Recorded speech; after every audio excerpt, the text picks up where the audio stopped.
Hello and welcome to the Tuesday, August 1st, Eureka City Council meeting. Glad you're all here. We're going to open this meeting with the land acknowledgement. The acknowledgement, or the land that Eureka rests on, is known in the Wiyot language as Jirojiji. Past actions by local, state, and federal governments removed the Wiyot and other indigenous peoples from the land and threatened to destroy their cultural practices. The City of Eureka acknowledged the Wiyot community, their elders, both past and present, as well as future generations.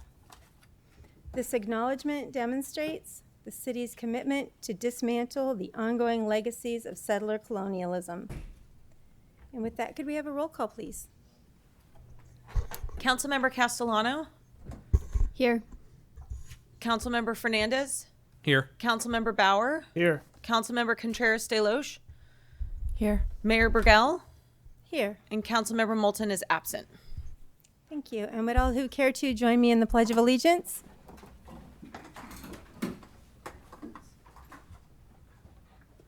I pledge allegiance to the flag of the United States of America and to the republic for which it stands, one nation, under God, indivisible, with liberty and justice for all.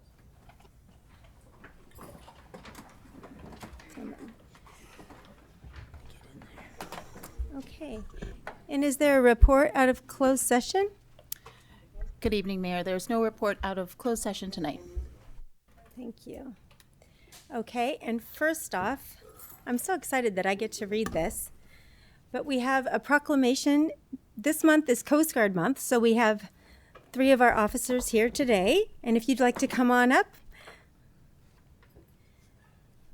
and I'll tell you some of the activities. Yeah, we want to see all 3 of you, please. Okay, so the City of Eureka Proclamation. In recognition of United States Coast Guard Month and the City of Eureka's 23rd anniversary as a Coast Guard city, August 2023. Whereas the Coast Guard is one of America's armed forces and traces its founding to August 4th, 1790, when Congress authorized construction of 10 vessels to enforce tariff and trade laws, prevent smuggling, and protect the collection of federal revenue. And whereas the Coast Guard is a maritime, military, multi-mission service unique among the U.S. military branches for having a maritime law enforcement mission with jurisdiction in both domestic and international waters. And whereas 29 cities have taken strides to acknowledge the contributions and services provided by Coast Guard men and women assigned to their cities, the Coast Guard has in turn recognized these cities as official Coast Guard cities as a way to show their appreciation for the city's efforts and to extend so many considerations to the Coast Guard family and their dependents. And whereas Humboldt County, along with Mendocino and Del Norte counties, are served by the proud Coast Guard service members of Sector Humboldt Bay and Sector San Francisco, many of whom live in the greater Eureka area, enroll their children in Eureka City schools, and are an integral part of our wonderful community. And whereas on June 3rd, 2000, the City of Eureka was designated as the second official Coast Guard city and was redesignated in 2011 and 2019, and has taken great pride in the contributions of the Coast Guard in their community. The City of Eureka is proud and grateful to celebrate 23 years as a Coast Guard city. Now, therefore, I, Mayor Kim Burgell, on behalf of the Eureka City Council, do hereby proclaim August 2023 as U.S. Coast Guard Month and recognize the Coast Guard's many contributions to the well-being and vibrancy of our community. Thank you.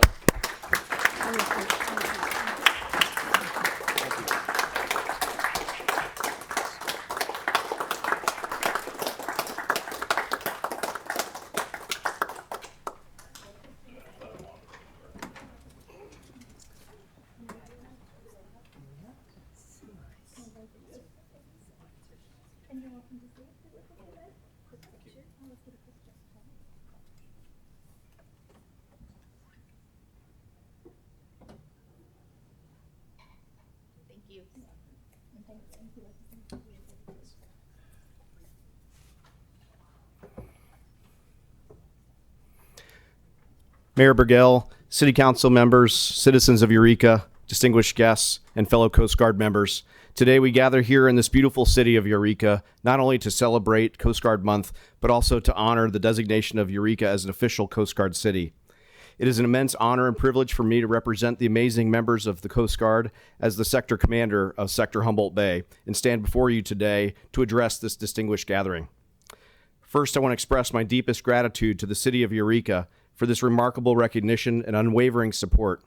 Being designated a Coast Guard city is a testament to the strong bond between our Coast Guard personnel and the community we serve. Eureka has opened up its hearts and doors to us, providing a home away from home for our brave women and men in uniform.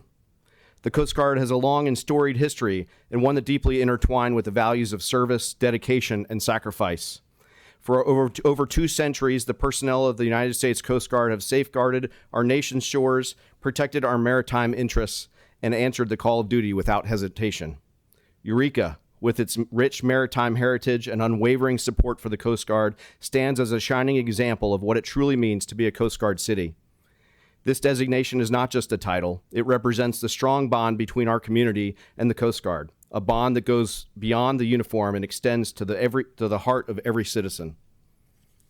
Today, we pay tribute not only to the brave men and women who proudly wear the Coast Guard uniform, but also to the families and loved ones who support them selflessly. Their unwavering support and understanding make it possible for our Coast Guard members to fulfill their duties with dedication and focus. As we celebrate Coast Guard Month in Eureka, let us take a moment to remember those who have made the ultimate sacrifice while serving our nation. They are true heroes, and their legacy continues to inspire us to all of us to uphold the highest standards of service and excellence. At Sector Humboldt Bay, we are blessed with the responsibility of protecting one of the most beautiful stretches of California's coastline.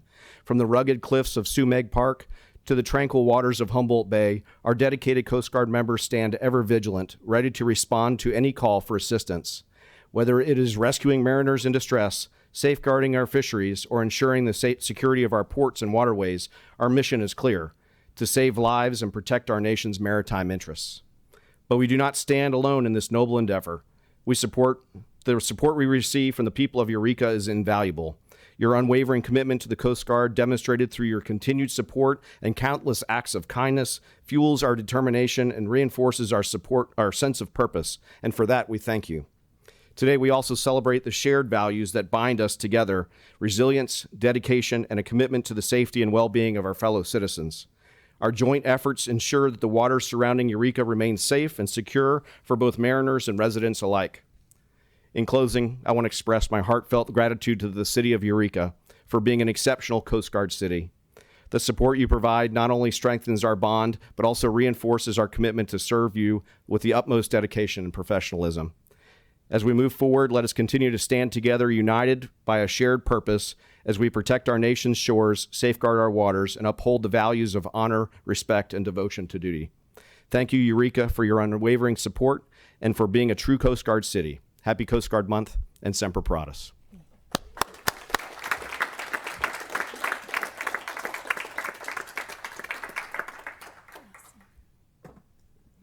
Thank you so much. And I just want to mention that this month there are a lot of events happening for Coast Guard Month. So get out your calendar. August 11th, Coast Guard versus Eureka Police Department and Humboldt Bay Fire soft game. And there'll be a barbecue put on by the Navy League. August 24th is Cook Your Own Steak, and that's going to be sponsored by local Rotaries. Coast Guard flags will be displayed starting tomorrow, right, in Old Town during the month of August. Coast Guard members are invited to golf at the Eureka Municipal Golf Course. And August 19th, Coast Guard Day at the Zoo. So Eureka Main Street will be serving ice cream to Coast Guard members and their families. So there's a lot of things happening, and we just so appreciate your being part of our community. Thank you. So next, I do have a few other things for my mayor's reports. One thing I want to share with you is this is happening right now. Let's get it up here. So this is a map. Can you see it? Now you can. This is the map for the Eureka Street Art Festival. It's happening right now. I went down Monday and rode my bike to many of the different ones all the way out on Broadway, which was very interesting. but it's just fabulous seeing all the beauty that is happening. There are some local, there are many out of state or out of country, even artists. This is a great opportunity to have fun and check in with and hang out with our community members. I believe there are maps. Did you put those maps out, or did I leave them in room 207?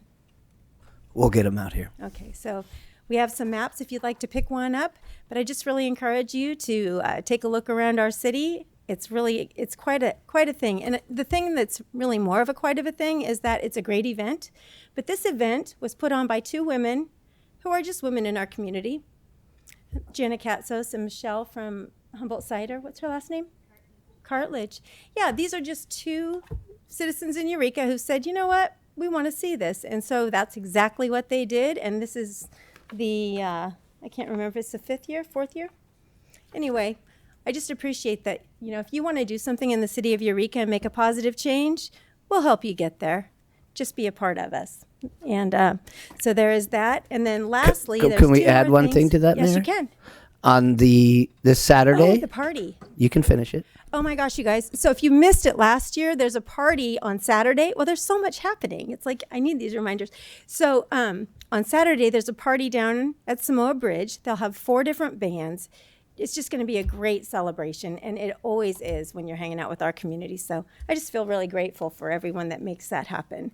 A couple other just real quick things. I have a whole list, just a couple. Zootini with the zoo is coming up August 11th, and there still are tickets. There are auction happening, that type of thing.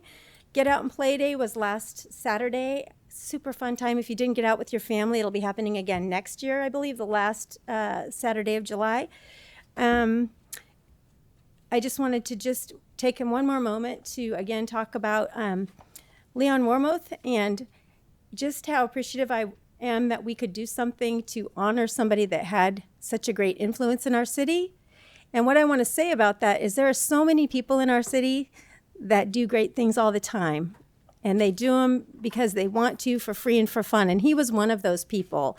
And I just think it's so important to take the time to appreciate people that are willing to step up and take the charge and do good things for each other. I think it's really important. And then lastly, this is the most exciting thing.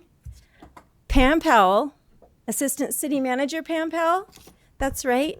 Today is her 30th anniversary at the City of Eureka.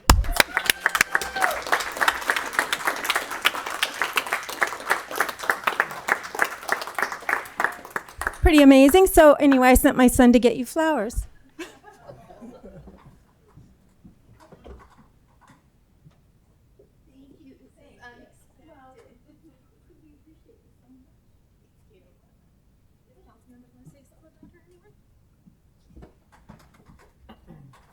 You want to say something about it? Yes. We might have a few comments for you from council.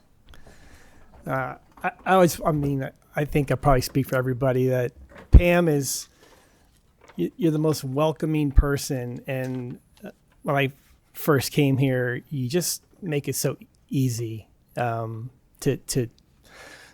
go to do this process that we call government. And your knowledge of the city, you can't ever retire. It's just not possible because you know where everything is, every ordinance, every rule, and it's going to be a sad day when you do decide to leave us. But thank you for your service and for all you do for the city.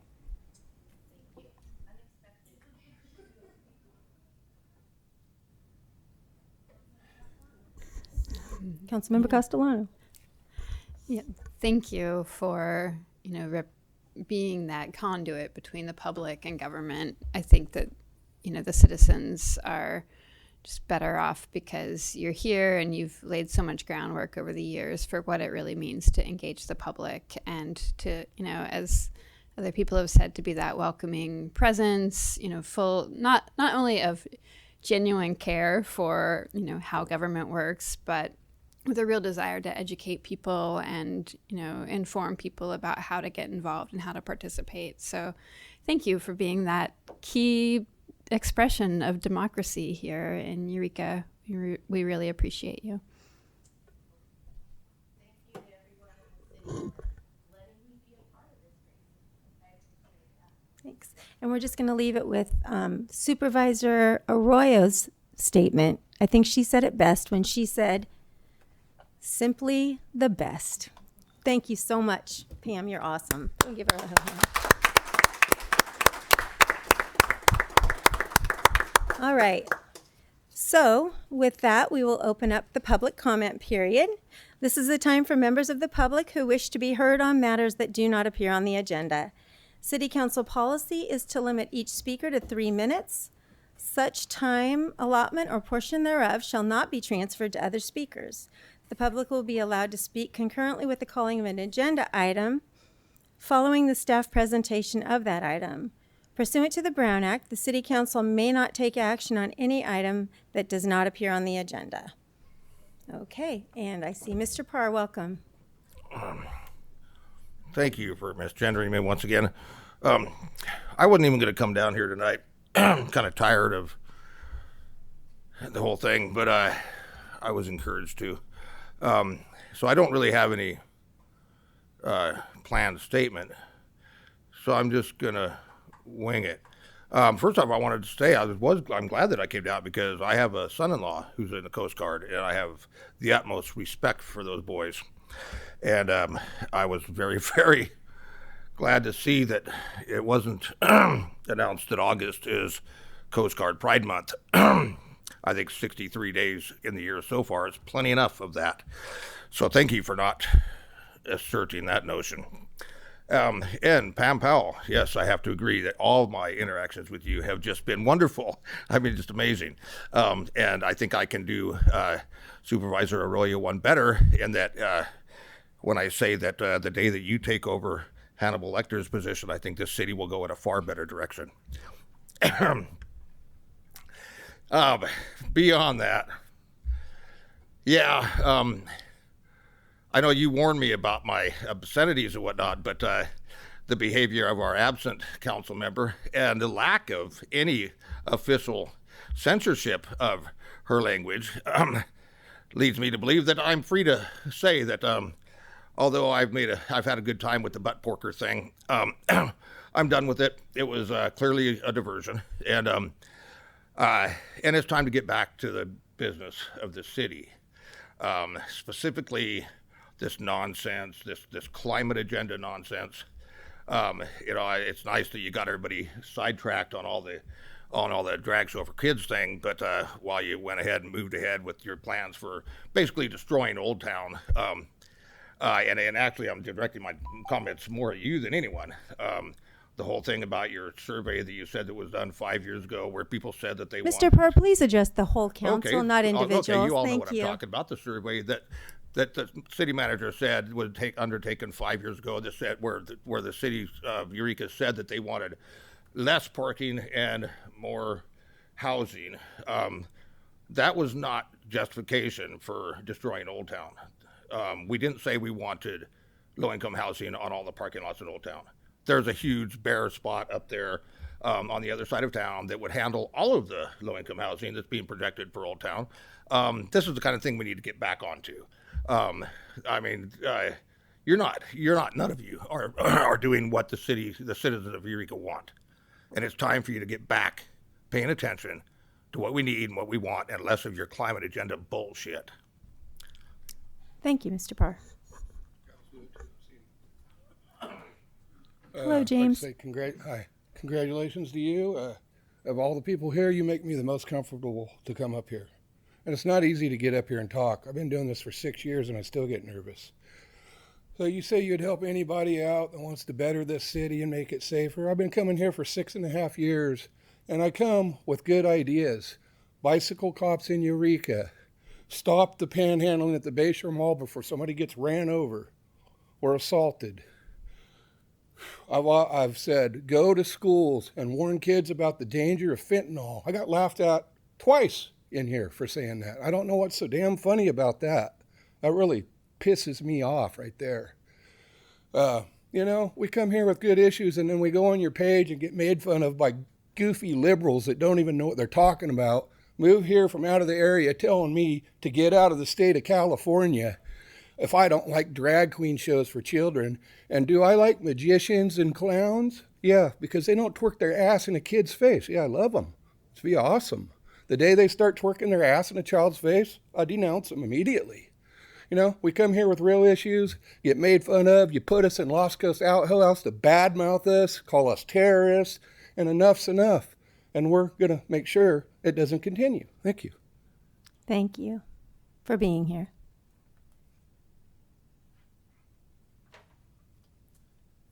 Hello. Hi, welcome. This is the first time you guys have seen me. It's probably not going to be the last time, to be completely honest. My name's Kelsey Gomez. I'm new in Humboldt County. We've been here about 18 months, from Arlington, Texas, the liberal that moved from out of state. That's me. It was a huge risk for us to move here, but it's actually turned out to be one of the most amazing decisions we've made. This community is nothing short of spectacular. The majority are caring, compassionate, neighborly, proudly inclusive. Personally, I love how progressive this place is, especially comparatively. Where we're from, it's not really safe to be a woman or a shade of brown or queer. This place has been a breath of fresh air because you use science, education, and the voice of your community to make it a safe place for everybody. Over the last few months, I've watched citizens spread unproven lies that queer and trans people groom children. This is clearly not true. They seem to have forgotten this tactic has been used before and they're falling for it again. This is an attempt to strip away our civil rights. They say they're protecting children, but I'd actually like to share some data from this area for you. All of this information comes from kiddata.org/Humboldt, National Library of Medicine, National Institute of Health, and the North Coast Journal. There are 7,000 kids in Humboldt. 3 to 5% of them are reported as queer, 1% of them is trans. That's 70 kids total. Queer youth, 13 to 17, and young adults, 18 to 24, are far more likely to experience bullying and harassment, with 40% of trans youth attempting suicide in their lives. That's 28 kids in your community. I know most Eurekans understand the overwhelming professional medical advice that supporting and accepting these teens allows them to live fulfilling lives as the person they truly are. The Lost Coast Journal posted an article in May quoting Stacey Ads, I apologize if I say her name incorrectly, the Humboldt District Attorney and former sexual assault and child abuse prosecutor, saying that of the hundreds of cases she's prosecuted, not a single one showed a minor groomed or assaulted at a drag show or event or advocacy group. I'm out of time. You still have 30 seconds. Oh, you have wonderful. time. All right. Ferndale Chief Ron Sly, who served as a sexual assault investigator and former Arcata officer of 27 years, is also quoted as never working a case involving a minor being groomed through drag or LGBTQ+ events. Most common cases are with a child knowing the predator. Over 80% of sexual abuse cases are committed by hetero men. It's clear it's not the queer community committing these crimes, but the community still hears these hateful messages shouted at public meetings. They know you're not a safe person to be around. What our kids need to hear is that Eureka accepts them for who they are, that they're loved, supported, and valid. This message of hate comes from a minuscule minority stuck in the past, refusing to move forward with the rest of us, and I'm okay leaving them behind. So thanks again for creating a place that is actually safe and comfortable for all of us to be here. Thank you, Kelsey. No clapping allowed. Yeah, so jazz hands work. Yeah, thank you. It's just it can be intimidating for people that might not feel comfortable sharing if people are clapping. So, welcome, Terry Verman Little. Hi. What do you have going on? Wait for it. Hi. Terry Verman Little here, the race director for the 8th running of Humboldt Bay Marathon. Oh my gosh, okay, there it is. The last 3 years, including this one, all of the race happens within the boundaries of City of Eureka on the waterfront trails with a quick little jaunt up past the Carson Mansion at the very start. We are hosting a full marathon, 26.2 miles, plus a half marathon. If that sounds too much, that's only 13.1 miles. That's the point one that gets you. We are an all-volunteer crew and have been putting the race on for the last, as I said, 9 years, with the goal of getting people active and outside, with another goal of bringing people to visit Humboldt County to enjoy the beautiful Humboldt Bay area, visit, and then go back to where they came from, and then come back again next year. So it's a way to boost tourism. Our race is one of the last ones in the season before the cutoff for Boston qualification. We're at sea level with very few elevation gains, which draws people from all over the place. We have people coming from Canada, a German, 2 folks from Mexico, and then all across the U.S. 2 young men are coming from Colorado with the goal of qualifying for the Olympic trials. We upped our certification level just for that cause in case they can run as fast as they hope. We're an all-volunteer crew. We have people working aid stations, traffic control, ordering equipment. It's a passion. It's a labor of love, and it takes more than me. It takes a whole community to make this happen, and Eureka is the place that's making that happen for us. Madam Mayor, I know for a fact, has participated every single year, either the full marathon or, just half. Just half. So I just want to say thanks to everybody who's already helped in the past, and then invite everybody here and out there in the cyber world to come out. We still need a few volunteers for traffic control. If that doesn't sound like fun to you, then just come out somewhere along the race course on the waterfront trail and cheer for people, make fun signs, and also be a little bit patient because there are a few corners where there's going to be a holdup while the runners go by, but there's only about 200 of them, so it's not going to be a dramatic thing. And everybody's going to get out and have a good time. I've got a few posters and maps for to leave here, and then stickers. I didn't bring the medals because no one can have one until they finish. Okay. Thank you.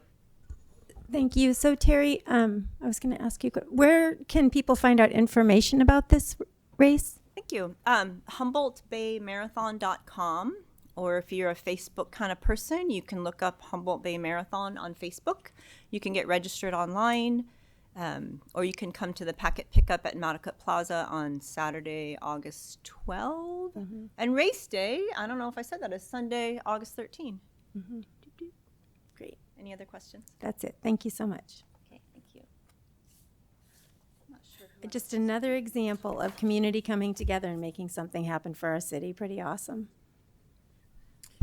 Hey, council, mayor, fellow citizens. Yes, numbers don't lie, and I agree. Everyone should feel safe in this community, regardless brown, yellow, heterosexual, homosexual, even little German Jewish immigrants. Yeah, we all should feel safe. And I didn't feel safe when I came to my business. It said, bleep you pig, go home. I didn't feel safe coming to my business and getting my windows smashed in. I didn't feel safe getting harassed and getting death threatened for many, many years by now by hetero supporters. And nobody can feel safe in a town where somebody's get lit up on fire at 3:30 in the afternoon in front of the North Coast Co-op, doused with gasoline, and the person that got arrested, the perpetrator, was one of those so-called valuable community members, 50-year-old house-owning family father. Yeah, 60-year-old meth freak got arrested in front of the mission. Yes, right. So everyone should feel safe in Eureka, but the problem is Eureka isn't safe. Eureka is off the charts. The crime numbers are off the charts. Violent crime, muggings, robbings, stabbings, you name it. It's burglaries. It's off the charts. So to think you come to a little quaint, peaceful community, that's what I thought too 14 years ago, 15 years ago by now. And I learned better because I've seen this town being mismanaged, and it is an atrocity, and it takes some hubris and chutzpah to expect property owners in Eureka to pay for the plumbing, to pay for the inspection of their pipes. It's hubris to raise the sales tax to 10%. It is incredible what you expect us, the citizens of Eureka, to endure because you mismanaged this place for by now decades. Yes, somebody up there has been on city council for 8 years, ran unopposed against for mayor, unopposed because people are so fed up with local politics that they don't feel inclined to get into the ring anymore. And to be slandered by your local Pravda, aka the Lost Coast Outhouse, the moment you stick your neck out and stand up for the community. We're talking for years about an unsolved environmental catastrophe known as needle litter, talking about public safety. Nobody is safe with millions of kinetic bioweapons everywhere in our waterways, along our beaches, in our dunes, along the parking spots along the beaches. Nobody is safe. It is ludicrousy of somebody who just recently moved here. I came here almost 15 years ago from Germany, opened up my own business, worked my buttock off for years in Old Town, while I saw Old Town going down the bleeper with the stupid kumbaya and let love lead blah blah from our selected officials, yeah, the comeback kid and so on and so on, the unopposed mayor who sued me and lost. Many of you, I saw you in the courtroom, perjured yourself, lying piece of bleep that you are. Incompetence at its Comments best. on You the all should complete resign. council, We will please. file a recall petition against you clowns, and you can bet your bottom dollar on it. Make Eureka safe again, you freaking clowns. Have a nice evening. Yeah.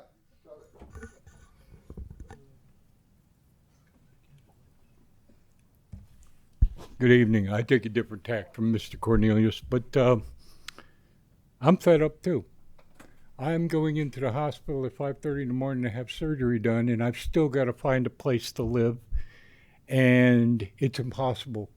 There's no rental place available for somebody who's on a fixed income, somebody who's a veteran. You people don't care. No, my landlord's throwing me out because he knows he can get 4 times the rent from my apartment if he just tosses me. No reason. As the property manager said to me, he just wants you out. Okay? So how do I fight that? I move out of state. I'm going to move to Kentucky. But I hate to leave Eureka. Eureka's been my heart since 2007. January 18th, when I cruised into this town, I fell in love. I dedicated myself to doing what I could to make it a better place. I left New York City. I never saw a needle on the street because in New York City, if you had a needle, got caught with a needle, you automatically got a year in jail. That was the Rockefeller drug laws. Yeah, they may have been archaic, but they kept the needles off the street, and they kept a lot of the garbage off the street. Just last night, I went to look for one of my roommate's cats, and I got accosted no less than 6 times in Cooper's Gulch. We're better than that, people. We need people going out there and seeking these people out and getting them the mental health care they need. You gave there was a lot of good stuff went on with your town hall, but that's all it was words. Same thing with the homeless town hall. It was just words. When are we going to do something? Why is gay pride and all this other superfluous crap so much more important than the mental health and safety of the people here in Eureka? I more than appreciate the police department. They're in over their heads. There's so many things that are handcuffing them. They can only do so much. And that's got to stop. And that starts here. Okay? And as I've said before, I may only be here for a couple more months, but during those months, I'm going to fight like hell for the mental health of this community, because that's the only way you're going to stop drug abuse and homelessness, is to help these people mentally. And if you don't understand that, maybe you should get some help. Thank you, Mr. Wilcox. I would encourage you to stay for the whole meeting, and then you could hear what the city is actually doing on many of these things that you bring up. Thanks, though, for being here. Go ahead. Hi, my name's Strauss Moulton. I'm a local, born and raised. To me, I've grown up here my entire life, listening to the last 2 gentlemen. It's kind of going along with what I'm thinking. The drug use is out of control in this town. The last time I was here to speak, it was about drug use. Last Saturday, I went to Sequoia Park and found a loaded syringe with heroin in it, just laying around with me and my kids. I have an 8 and a 3-year-old. All it would have taken, one of them jumped, it was like a hole in a tree. All it took was one of them jump in there, and boom, they got to get hit by it. And it doesn't seem like no one in this county gives. That you guys, I don't even know if you are still giving out free needles like you were. But this is ridiculous. You guys are putting kids in danger. And I understand you guys are talking about this LGBT thing. Why don't you guys care about the kids and drugs? It's just ridiculous. It's shame on you guys. Thank you. Evening, Mayor, Council. Mr. Toole, Pam, welcome. well-deserved recognition. I drove around town the last week or so looking at all the new murals that are being put up and everything. It's great. I like it. I'm looking forward to the Herrick Avenue mural being finished. One thing I'm really disappointed in is, though, between L Street and T Street, that wall that all the artists have painted there, the weeds are so high now that you can barely see those murals that are painted there. And I'd like to see the city go in and keep that cleaned up. Thank you. Thank you, Mr. Toole. Okay, is there anyone else? Come on up. Welcome. Hello, my name's Mike. My friends call me Doodly Don, but you can call me Mike, or in Communist Russia, Mikhailov, whatever you say. I have some concerns about what's going on here. You talk about wind farm, and this country doesn't need wind farms. We live on diesel. I drink that stuff a gallon a day, and it's beautiful stuff. It's delicious. And we got your COVID conspiracy. You want to come up and give me a jibber jabber when I'm not looking for it, and I'm not going to take that. And these homeless needles and things, and I went to one of them drag shows out in Samoa. That's loud and smoky. There's no place for kids. But I'll tell you, there are people who want to treat this American flag like it's a dish rag, and it's not. These colors don't run. I mean, they may fade if you leave it out in the sun a bit too long, but I know what I'm talking about. I mean, I've been to school, I've had some book learning, I looked at a couple of books, and you know, if you don't like it, there's a door up in Alberta or a door down in Tijuana. You just take those doors. I love this country, and I will continue to love this country and service this country and until it tells me to stop or serves me another restraining order. But, you know, I'd like to stay here for the rest of this meeting and see how you actually run things on city council, but I got myself this Fantasy 5 card ticket, and I think I might be a winner. So I'm going to go home and check that out right now. But, you know, God bless and keep doing what you're doing. Thanks for being here. So do we have anyone else from the audience that would care to speak? Public comment? Do you see anybody on Zoom? Oh, Althea? Christensen? Althea. Hello. Okay. All right. Hello, everybody. I just wanted, again, to kind of respond to some of the things some of the other commenters said. I know, James, you know, the bike cops in Old Town, that's not a bad idea. I know when I asked the police chief not too long ago about doing specific type of like foot patrols and pedestrian safety type stuff, basically having officers on foot patrol, I was told it was actually too dangerous to do that because there was too high of a risk of the officers being hit by cars. So I'd say if you want to have EPD work on getting bike cops, I think you need to help them and help the rest of the city with traffic safety in any way you can, because we can't have officers on bikes getting hit by cars. Wanted to reply to what Mr. Fuckass said about the big empty property on the other side of town. The city of Eureka doesn't own the Jacobs School site. That's owned by the city schools. That's a different agency. The Highway Patrol is buying it with, from the city schools. There's nothing the city of Eureka can do about that. And I do want to point out that violent anarchists who are, anti-capitalism and stuff, don't want police stations, in their neighborhoods. So I don't think this rumor that's going around that some of the city council are violent anarchists holds any water when, the city council members have been welcoming to the Highway Patrol in that neighborhood, in the South Eureka neighborhood. And again, once more, the needle exchange in Eureka has been shut down for 3 years now. That needle program is not operating out of Old Town anymore. So that's not the problem. That's not the source of the problem. I do agree with Mr. Wilcox. Mental health is a big part of it. I know that the mayor has gone out and done outreach in the homeless camps, trying to get these people help, on her own time. So I want to know what everybody who's complaining, how much outreach are they doing? What are they doing to bring mental health practitioners here? Are they offering furnished apartments to healthcare providers? I know the city's trying to do it, but I don't see these people who are complaining. I don't see them, offering housing to our nurses and nurse practitioners and doctors. I don't see them trying to get housing for those people built. I don't see them, actually doing the work to make the city a better place. I just see them complaining. So that's what I've got for now. Thank you, Althea. And next up is Ash Teeter. Hello, can you hear me? I can. Yes, Ash Teeter here, lostcoastpopulist.com. I'm the previous commenter. I said something about Hatcher, and I'm pretty sure they have like a mobile van that comes into town now.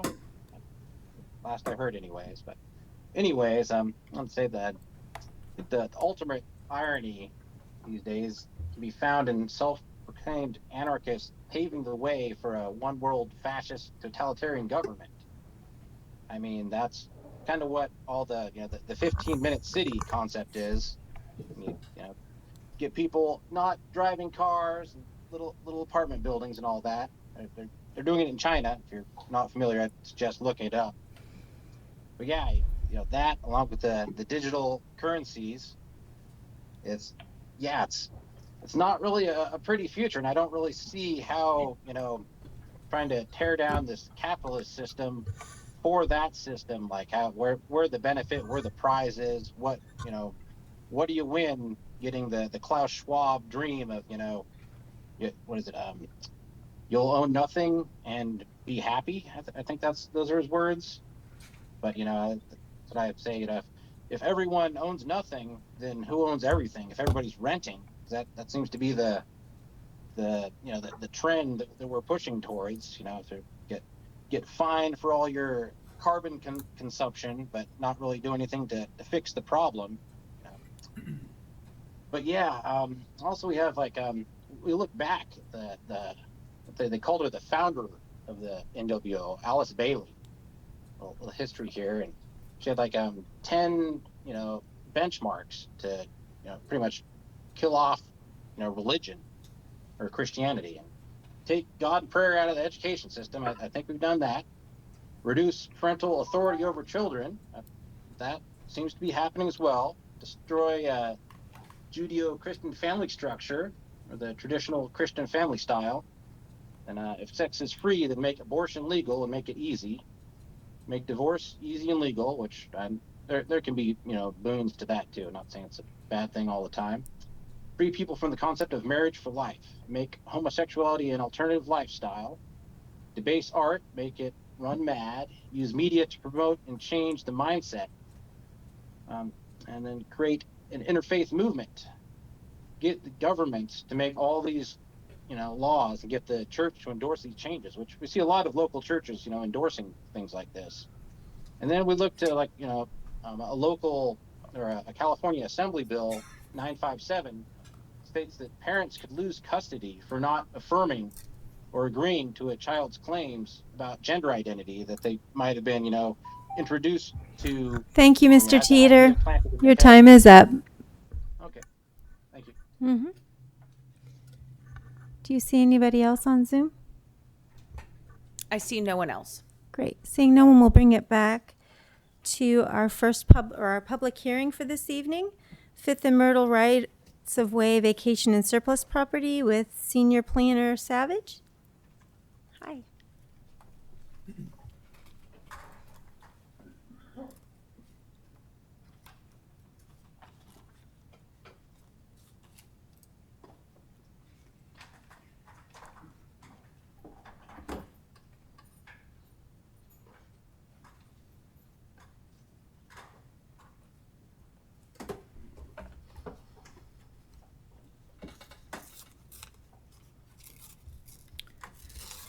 Good evening, Mayor and Council.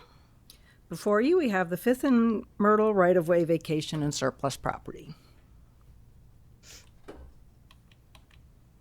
Here's a bird's eye view of the proposed vacation and surplus area. As a result of the Fifth and R realignment, portions of Fifth Street and Myrtle Avenue right-of-way became unnecessary for public road use. Caltrans relinquished and transferred portions of the Fifth Street right-of-way to the city in 2003. Segment 1 is being retained by the city as a landscaped area. Segment 3 is now a portion of the new Myrtle Avenue alignment. Segment 2 will be vacated and surplused, and the closed portion of Myrtle Avenue will also be surplused.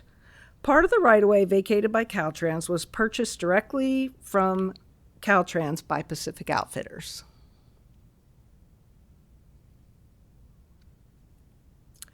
Here is a street view of the property from 4th Street looking south towards Pacific Outfitters. Currently, Pacific Outfitters uses the previous portion of the Myrtle Avenue right-of-way for parking and the small triangular area for signs and just a grassy area. They have maintained and improved both areas for over 20 years and would like to purchase the properties from the city. In addition, Pacific Outfitters has agreed to continue to allow community groups to use their parking lot for community fundraisers such as car washes, and agreed to work with the city to install a sign for Cooper Gulch Park on their grassy lot on the corner of 5th and Myrtle. A portion of the property to be surplused in the coastal zone is shown outlined in blue, while the small triangular piece in the inland zone is with the red arrow. The property was appraised in 2017 for $33,000. Since there is some uncertainty as to whether the city or Pacific Outfitters has the underlying fee ownership for the small triangular piece of the 5th Street right-of-way, it will not be included in the cost for the purchase. Here is the property for vacation and surplus, the hatched area. And here is the property showing the easement to be retained by the city. As you can see, by the area outlined in red, there is only a small portion of developable property available, and it is landlocked between the two parcels owned by Pacific Outfitters.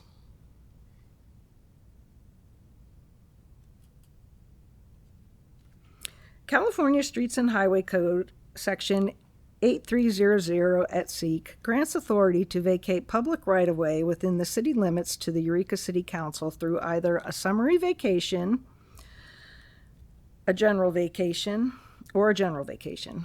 Per California Streets and Highway Code, Section 8330, the city is proposing a summary vacation as the property is a street or highway that has been superseded by relocation. The summary vacation is a shortened and more simple process than a general vacation. California Government Code Section 65402 requires that prior to the City Council vacating the public right-of-way, the location, purpose, and extent of the proposed vacation must be submitted to and reported upon by the Planning Commission as to the conformity with the adopted general plan. The decision to declare the land surplus must be reviewed by the Planning Commission and a determination made whether the land is necessary for the city's use, the parcels are of such size and shape to allow development of uses permitted in the zone in which it is located, and the disposition of the property is in conformance with Government Code Section 65402. There is no public project identified in the 2023 to 2028 Capital Improvement Program which requires the subject properties. Discussion with city departments determined the appropriate easements will be retained, and there is no need to retain the city's fee interest in the land. Although the land is of adequate shape and size for commercial development or housing, the majority of it is covered by non-buildable city sewer and water easements, as was showed in one of the previous slides. And that renders it unsuitable for development and most appropriate for its current use as a parking lot and grassy area. Finally, the adopted general plan and local coastal program are silent with regard to the necessity of retaining the subject land for city public use. In addition, there is no goal or policy within the adopted general plan or coastal land use plan that calls for the retention of the land for the city's public use. On June 12, 2023, the Planning Commission, by a vote of 5-0, adopted two resolutions. Resolution 2023-15, recommending the City Council vacate the 5th and Myrtle right-of-way, And Resolution 2023-14, recommending the City Council surplus the vacated 5th and Myrtle Avenue right-of-way. If council finds the property is not required for the city's use, it may declare the property surplus real property and establish the minimum acceptable offer. Once council approves the vacation and disposition of the properties, the city is required, pursuant to the Surplus Lands Act, to send written offers to sell or lease the land located in the coastal zone to the State Resource Agency and appropriate local agencies for park and recreational and/or open space purposes. All proposed surplus property is exempt from the affordable housing provisions of the Surplus Lands Act. If there is no response to the written offer, the city will be able to move forward with the sale directly to the only adjacent property owner, which is Pacific Outfitters. The decision to vacate a street right-of-way and declare the property surplus are projects for the purposes of the California Environmental Quality Act, or CEQA. As discussed in the staff report, the city as lead agency has determined the proposed projects are categorically exempt from the provisions in accordance with Section 15305, Minor Alterations in Land Use Limitations, Class 5, and Section 15312, Class 12, Surplus Government Property Sales of the CEQA Guidelines. Here's a staff recommendation, and when you're ready, I have the motion available, and I'm here to answer questions. Thank you. Do we have any questions? For senior plan, Councilmember Fernandez? Thank you. You had described that there are community events that take place currently, whether it's a car wash or some other event. They have in the past. They have in the past. Yes. And how did that process work at that time? Or how does the process work currently? Do they coordinate that with Pacific Outfitters? Is it done through the city? It's definitely not done through the city Okay. because we've never done it. I think it's directly through Pacific Outfitters, and at the time the applicant is here and they could answer questions when you're ready. Okay. So I can wait until they come up. You can bring them up. Okay. Would you like to bring them up? Yeah, if they. Would you just be wanna willing ask to them. come up? Yeah. Thank you. Good evening, Mayor, Council. Any questions for me while I'm here? Yeah, I heard that you're amenable to continuing that process, and I want to know how it would work moving forward. Absolutely. Thank you. So we let several organizations offer, have car washes in our parking lot. We provide and let them use our water, and whatever we can do to promote community events, we do. We let I think Eureka High football team sell fireworks, in our parking lot. So we're totally open to any community events in our parking lot. Okay. That's all I was asking for clarification on. I appreciate And you also it. support Lemonade Day for our kids, right? Absolutely. I've seen our kids Yeah. out there. Yeah. Okay. Any other questions? Questions for Mr. Ostrom? No? Okay, thank you. Thanks. Seeing none, we'll open this public hearing for public comment. Is there anyone here from the public who'd like to comment on this item? Come on up. Good evening, Mayor, Council. Again, my name's Aaron Ostrom with Pacific Outfitters. This has been a 17-year deal, going back quite a ways, trying to get access to that portion of our parking lot. Keep in mind, most of this was held up with Caltrans. It was only in the last 5 or so years that it was basically gifted or vacated from Caltrans to the city of Eureka. It's been absolutely amazing working with Lisa and the city staff on this, and I'm grateful that it looks to be coming to a resolution or an end pretty soon. When we were given that property with Caltrans after they redid the intersection 17 years ago, they left us with a big hole in the ground. And so basically we had to spend $25,000 to $30,000 going back and looking at receipts to fill, cap, and grade that section. Since then, we've spent 17 years fixing potholes that happen every year in that section. And so we have total costs of anywhere from $31,000 to $38,000 in that lot that wasn't ours. So we are going to be seeking out a discount. The city of Eureka never paid for that lot. I believe it was vacated from Caltrans to Eureka. And so we're just looking to acquire that piece of property. You can't build anything on it. Once we have it, we're looking at redesigning our parking lot to make the parking a little bit better. Once that is finished, then we could finally move forward on that grassy corner there where we're going to be putting in a sculpture garden. We're already working with LACO right now on the design, the engineering of that. I already have the sculptures. We got a 9-foot tall Bigfoot. We've got a life-size elk, a mountain lion, all put done. See if I can pull his information up. By Daniel McCovey. It's all repurposed and recycled metal put together. Some of his sculptures are currently on display in Rio Del. So we're looking at putting together a nice sculpture garden. We can only do that once we've had the parking lot, so we know how the parking lot's going to be laid out. So really looking forward to seeing this conclude pretty soon. And again, it's been a pleasure working with city staff through this process. And community events, I think we just had one a couple months ago. We had one this month. We had the fireworks going on. So we're always looking at having community events moving forward with our parking lot. So thank you. Thank you. Is there anyone else from the audience who'd like to comment on this item? Seeing none, do you see anybody on Zoom? I do not see anybody on Zoom. So we'll close this public hearing and bring it back to council for comments or a motion. Councilmember Contreras-Deloach. I actually do have a question now, but I think it's for staff.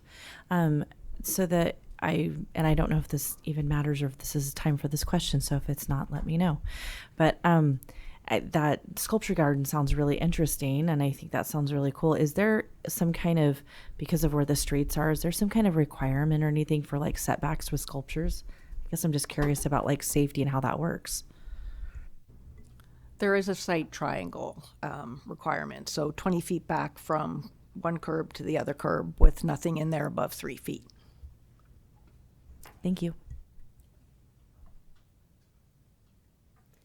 Any further comments or perhaps a motion? Councilmember Castellano. Sure. And thank you, Mr. Ostrom, for being here. I'm excited for your vision. After public process takes place, and just appreciate your sense of community with this.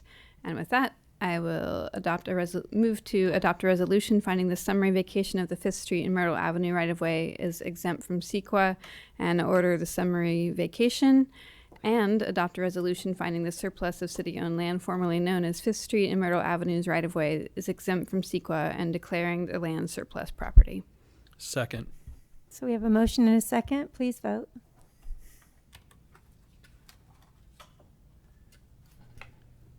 Councilmember Moulton absent, unanimous yes vote, motion carries. Thank you. Moving on to the consent calendar. Notice to the public, all matters listed under this category are considered to be routine by the City Council and will be enacted by one motion. Pursuant to City Council Resolution 2011-22, if a member of the public would like an item on the consent calendar pulled and discussed separately, the request should be made by a council member prior to the meeting. Unless a specific request is made by a council member, the consent calendar will not be read. There will be no separate discussion of these items. So I haven't heard of anybody wanting to pull anything. No? Okay, so we can get a motion. I'll move to approve the consent calendar. Second. Please vote. Councilmember Moulton absent, unanimous yes vote, motion carries. Thank you. And I wanted to just say thank you. Let me see what your title is. Lisa Savage, for that report. I appreciate it. Okay, so. Senior planner. Senior planner, thank you. I have them all written down, but. So moving on to legislative action correspondence. Does anyone have any legislative action correspondence they want to discuss? No. Seeing no one, ordinances and resolutions. Parking Improvements 2023 Amendment to the Eureka Municipal Code, Chapter 70 and 72 Traffic Code with Public Works Director, Director Gerving.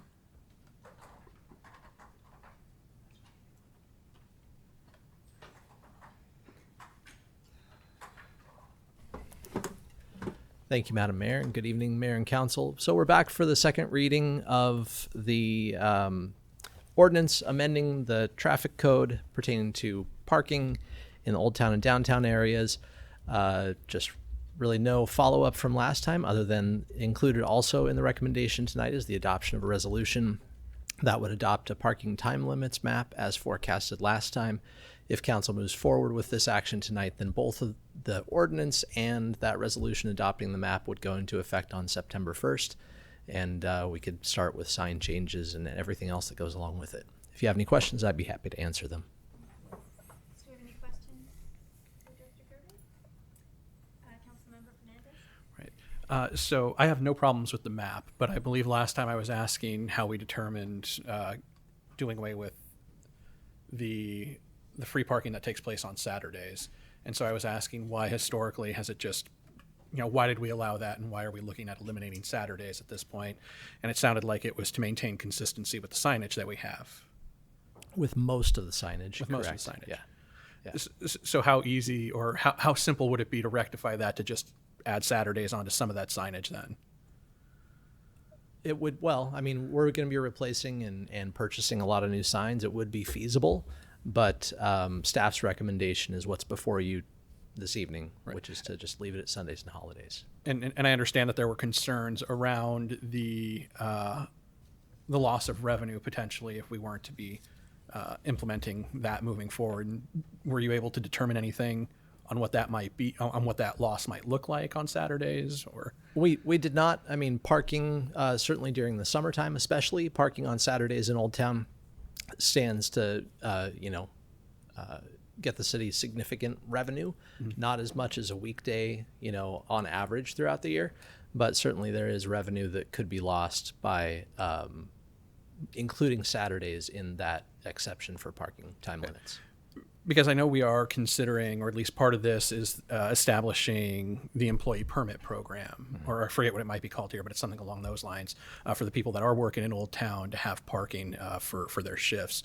My concern are for the working class people that do visit from out of town or even in the area that do go down there on the weekends to visit or to purchase, what have you, and then still having to pay. And I know 50 cents isn't a lot, but it's another added expense just to visit Old Town for a lot of the folks that do live within the area.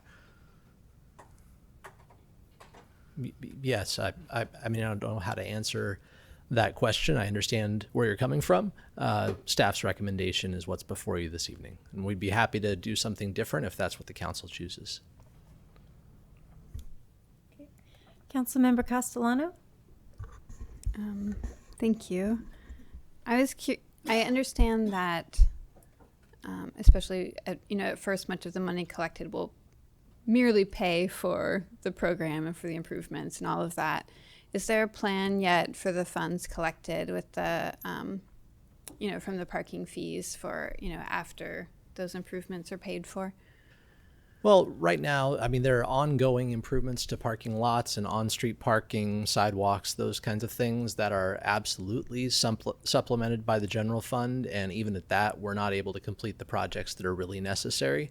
So there definitely will be projects that can take up any of the revenue that the parking program can generate for the foreseeable future. And in the event that we run out of projects that which I can't forecast at this point, then we could consider doing something different with those funds.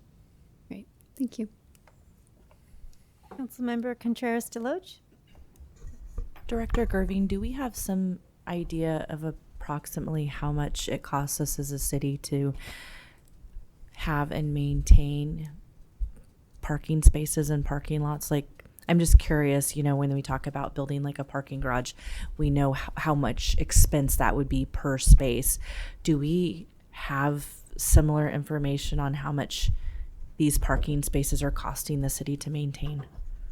We don't have that figure for maintaining the spaces as they stand right now. We can certainly come up with a number for what it would cost to build a parking structure. I can tell you that it is, very high on a per space basis.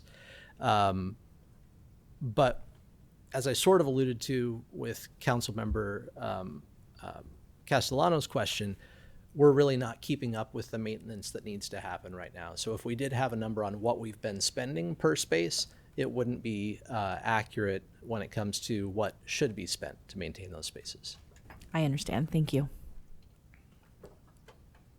Councilmember Fernandez? Thank you. And I believe it was a question last time from public comment. Have we or may have been from the council, I forget. Sorry. Have we determined the type of metering device that it's going to be, whether it's a mechanical device that we're traditionally used to or a paper ticket kiosk? No, it's all central pay. Whether it's paper ticket or license plate based, I honestly don't know, but it is all going to be central pay infrastructure. Okay.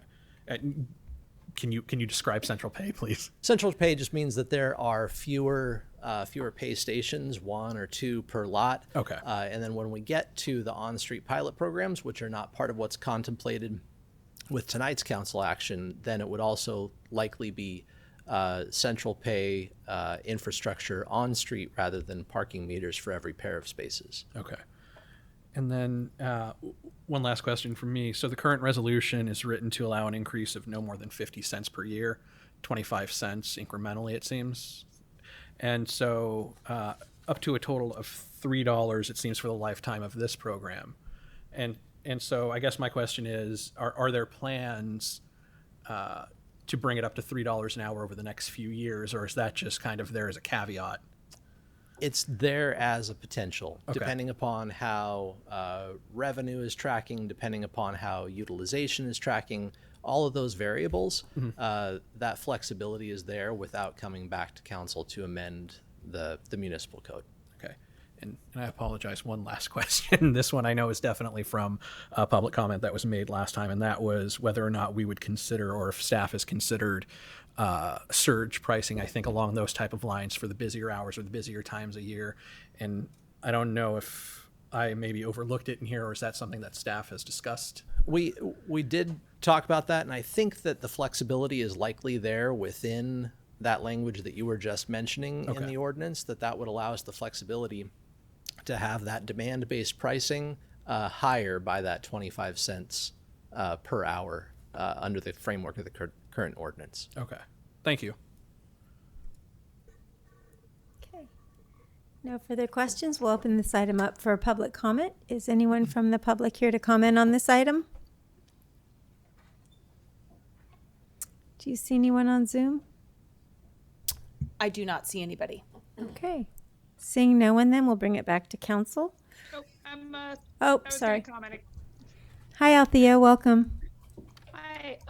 I was just wondering if the old-fashioned parking meters were going to be removed, or if they would, as some cities have done, have them remain as a courtesy to cyclists for people to lock their bikes to.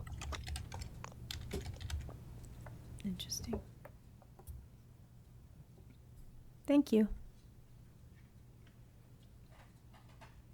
Do you see anyone else up there? I do not see anybody else. Okay. Seeing no one, we'll bring it back to council for comments and a motion. Councilmember Bauer? I'll make a motion to waive full reading, read by title only, and adopt Bill number 1028-CS, an ordinance of the City of Eureka amending Eureka Municipal Code Title 7, Chapter 70 and 72 pertaining to parking, and adopt the resolution of the City Council adopting the parking time limits map. Second. Okay, we have a motion and a second. Please vote. Oh, yeah. Oh, excuse me, Councilmember Castellano. Thank you. I appreciate the expediency of the meeting, but just to say that thank you for bringing this forward. And I do think that it's valuable to have the revenues from this go back into the cost of cars. And in my ideal world, we would create some sort of savings to help anticipate perhaps future needs just for access to Old Town, whatever they may be. In terms of improvements or things like that could, would benefit the business district. And then also, I do think, and I appreciate Councilmember Fernandez's, concern about employees and that we're doing a pilot program. And one of the things I think would be good is just to have a working group of maybe employers and employees who could give some feedback on that throughout the course of the year so that, we could just find out what works best in terms of making it accessible and easy for people to use, and, taking into account limited wages, or, other people, what kind of effect it's having in the workforce out there.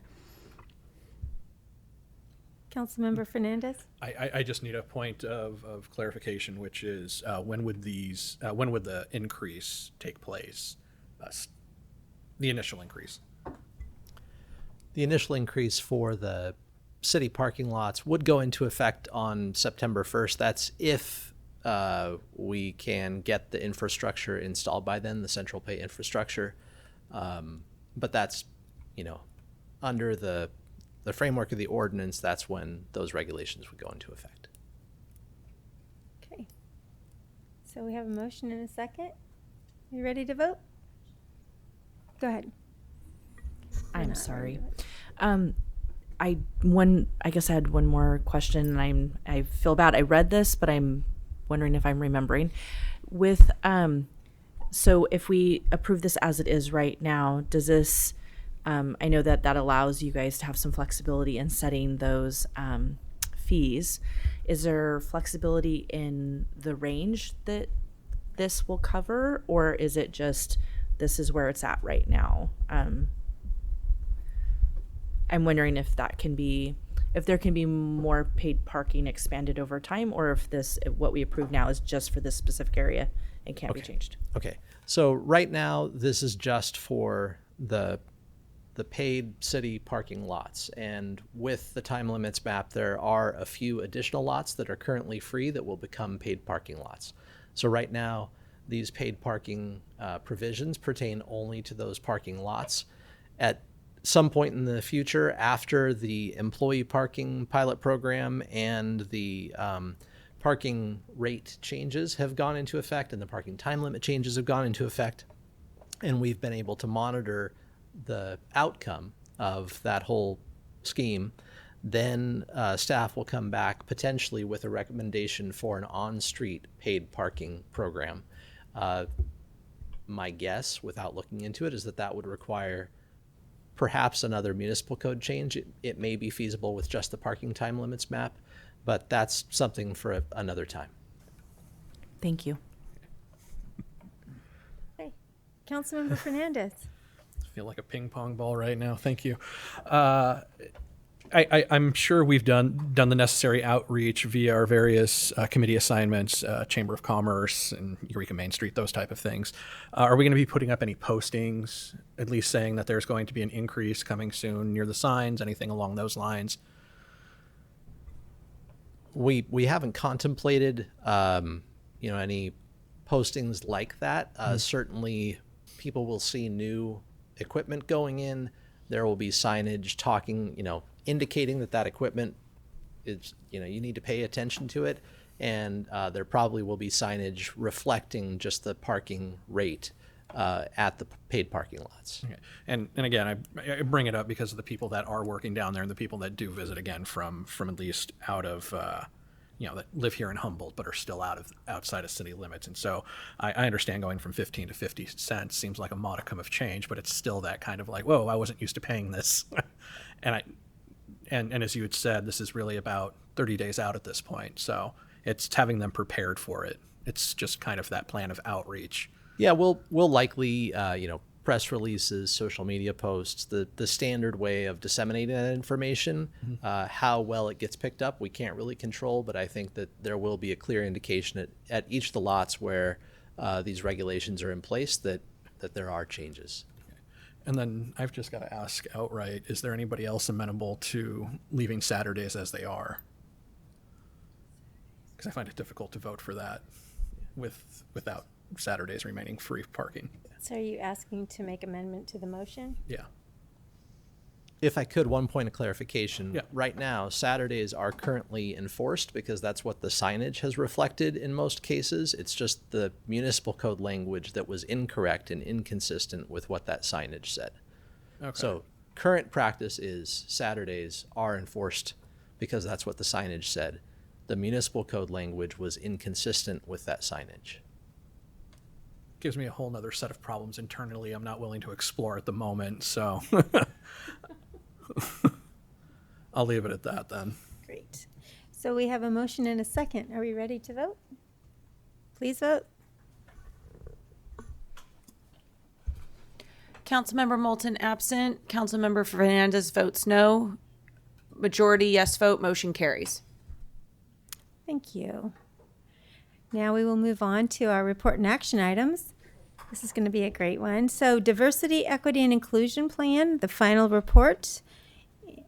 And I have Human Resources Director Will Folger. Hi, Mayor and Council. Hi. Thank you for having us here today. We, as you know, at the city have been involved in rolling out our diversity, equity, and... Excuse me just a minute, Director Folger. You're kind of quiet. Is there a way to... You turned him up? Okay. I'm sorry. Carry on. Testing. You're good How's now. that? Thank you. Better? Yes. Okay. Seeing a thumbs up from Miles, so I'm just going to go ahead.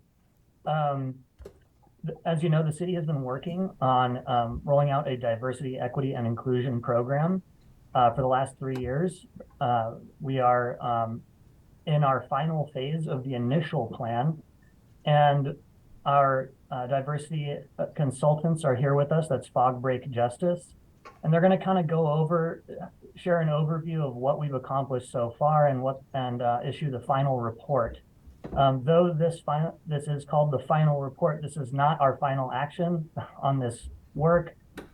This is simply wrapping up the initial phases of rolling out the program to start, but there is definitely, this is going to continue on, and there is additional work that is going to be done with our diversity consultants, as well as new opportunities that have been developed and more internal processes as well.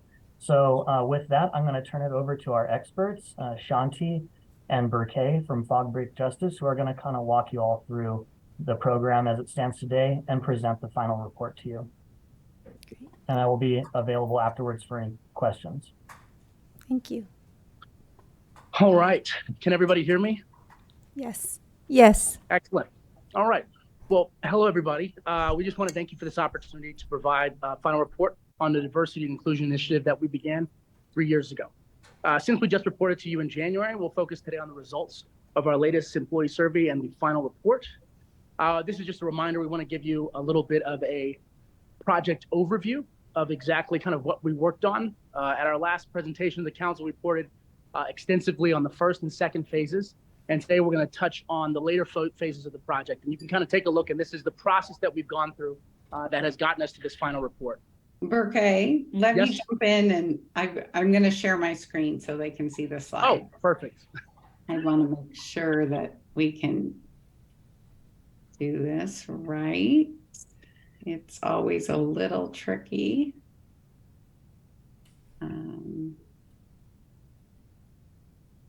Yeah. Okay, I'm gonna shrink this down a little. Okay, how is that? Does that look about right? Looks great. Okay. Okay, okay. All right. So we'll kind of move through it, but like I said, we're going to be focusing on the latter half. This slide right here is exactly kind of the project overview. First, we start off with consultation, information gathering, getting an initial report to kind of see what the current reality is. Then we as a team got clarity on the mission, the vision, and values. Who are we? How do we want to show up? And what are the behaviors that looks like in terms of building a culture? And then we went through our workshops. You guys may remember some of them: racial justice, implicit bias, procedural justice, and then self-guided learning, where it was more focused on the specific needs that were apparent within the work that we did with Eureka as a whole. So here are a few pictures. I'd love to kind of go to the next slide, capturing some of the educational sessions that we did in phase 3. This is from December 2021 until February 2023. Eureka hosted 7 workshops and 5 informal, internally led discussions between about 95 to 100 employees. That's approximately half, 200 full-time staff that participated in some aspect of this programming. On average, the evaluations of the workshop reflect that most participants found the education and events valuable and or very valuable. This was one of my favorite parts. What I always love is, okay, we do the work on the internal side and then we bring it out to the community. How do we gain that traction? And so in January, we met with community leaders, and they have met several times since that with the new members. And now called the Humboldt Equity Consortium is the group that was created. And this group intends to meet regularly to share its goals and priorities and to identify opportunities for collaboration. The other major part of Phase 4 was the final report, and we'll have Shanti go over that with highlights from that report itself. Good evening, Mayor and Council members. So this is just a few snapshots of the final report. I believe you have a copy of the full report. So this first slide is showing we did a follow-up survey with employees. One was conducted in 2020. That was the baseline from Phase 1. And earlier this year, we conducted another survey with employees. And here are some of the results.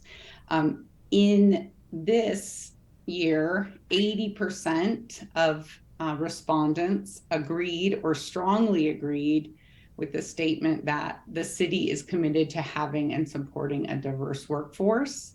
And this was up from 58% of respondents in 2020. 77% of respondents agreed or strongly agreed that the city respects individuals and values their differences. That's up from 60%. 83% said that they are proud to work for the city, and that is only up from 81%, so that's a small percentage.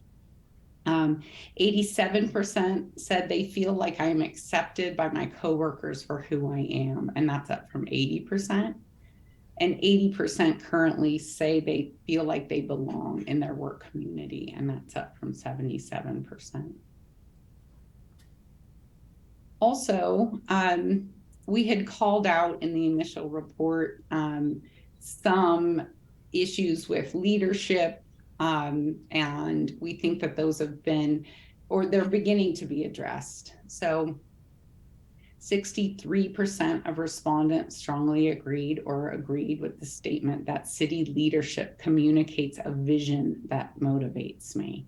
And this is up from 39% in 2020, so that's a very significant increase. And I'm sure largely created by our extensive work around mission, vision, and values. Secondly, 58% of respondents strongly agreed that city leadership keeps employees informed, and that's up from 40% in 2020, also a significant increase. In the final report, we go over accomplishments, other accomplishments besides education, besides the accomplishments we saw in the survey. And these are, Fog Break can't take credit for all of these accomplishments. We just want them to be noted and recorded that there have been significant accomplishments throughout the city in these 3 years. So the Humboldt Equity Consortium, as Burkay already mentioned, he also mentioned that the community came together, the workplace community, to create a vision statement and shared values. The police department was educated on issues related to race, equity, and inclusion, and many police officers came to other we had one police focused session and many came to other education sessions. There's two new paid holidays. I think this is a great accomplishment, Cesar Chavez Day and Juneteenth. And City Manager Miles Slattery has consistently communicated with the larger Eureka community about the equity and inclusion program. This is one of the most fundamental aspects of procedural justice, which is a way for city governments to engage with their communities. And so we feel good that the community is being informed regularly. Like Burkay already said, about approximately half of the full-time staff participated in the programming. A land recognition is being presented, as you know, and 4 of 9 department leaders are now women. So there's other accomplishments noted in the final report, but those are some I wanted to highlight. And then the key recommendations, there are actually many recommendations in the final report, but these are some of the ones we'd like to highlight today. It's very important that department heads and leaders continue to be engaged, and even we'd encourage them to be engaged at a higher level in this programming and in this initiative. We recommend hiring a diversity, equity, inclusion, and accessibility lead, or appoint someone who's already working for the city to be that person. Also recommending joining for that person to join GARE, which is the Government Alliance on Race and Equity. Expand performance reviews to include participation and leadership in DEI work. Gather demographic data for candidates through all stages, if they become an employee, if they leave, really keeping track and gathering data to be analyzed in the future. Establish a mentoring program and create affinity groups. And affinity groups, although they once used to be only groups based on gender, race, sexual orientation, those have really expanded and are valuable even if they're based on other commonalities such as veteran status or working parents. Conduct an annual staff survey. It doesn't have to be an extensive survey, but again, collecting data and checking in on equity and inclusion. Celebrate cultural groups, societal milestones and holidays, and that's you're working toward that quite nicely. Offer monthly brown bag lunches with leaders. This gives the employees and maybe even community members a time to gather as a community.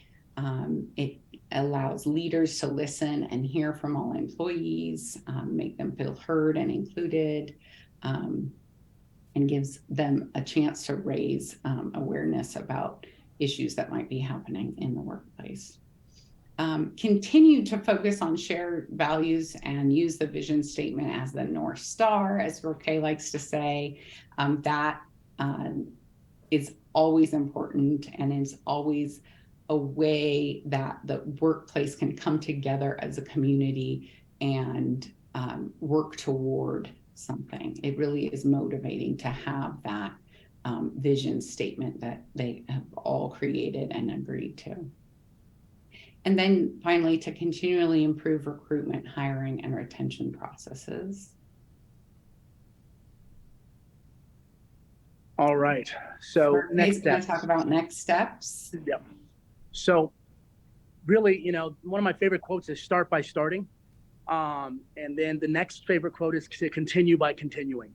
And keeping that in mind, it just really simplifies the process as much as possible. How do we start? How do we implement? How do we engage on a consistent basis? And so what we'll be doing over the next few months, the next steps is continued education. We'll be having 2 or so educations that will be occurring with Fog Break as we're engaging in any specific issues or areas of observation that people want to focus on. At the same time, you'll have access to consultation and support. And really what we're going to be focusing on, forgive me, I was on a delayed flight and I'm talking with a little bit of some extra background information, but I really wanted to be here because this is really important to me. But focus on internally driven programs, because things that are driven from the inside, intrinsic motivation, increases sustainability at a high rate. An external force can ignite a thing, but it's the internal force that allows the thing to continue forward. And then finally, as Shanti mentioned, and I mentioned probably 1,000 times, you have to say it 7 times for people to hear the first time, is keep moving towards that North Star. And that's what we're going to be focusing. Every decision is kind of made through the lens of those values, that mission, and that vision. And I want to real quick take a second to share Eureka's work community vision statement, kind of remind us. And the more that it's repeated in every meeting, the more that it's repeated in every conversation, the more that it's repeated, the more it becomes an integral part of who the city staff is, and at the same time, the community as a whole. We envision an inclusive community where everyone's fundamental needs are met, where our employees respect and celebrate all walks of life, where everyone can grow and thrive as we work with integrity for the good of Eureka. What we'll do right now is we'll open it up for questions. Thank you, Burkay. Do we have any questions from council? Do we have any comments? Okay, Councilmember Fernandez. I think I'm starting to see how you feel on certain nights, Councilmember Castellano.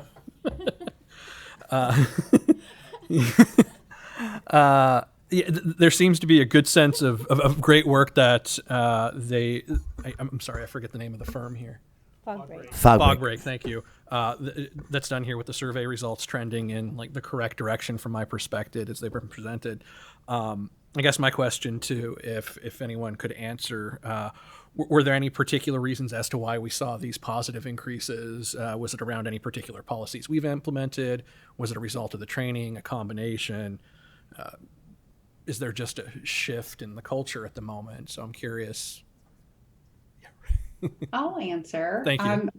I think it's actually unclear. I think it probably is a combination of all of those. It's a combination of leadership being dedicated to this program and to these principles. It's building a more cohesive community, just coming together to talk about shared values and a shared vision, coming together to learn and improve the workplace community. Yeah, there's a sense of belonging, there's a sense of pride, there's a sense that leadership's keeping people informed.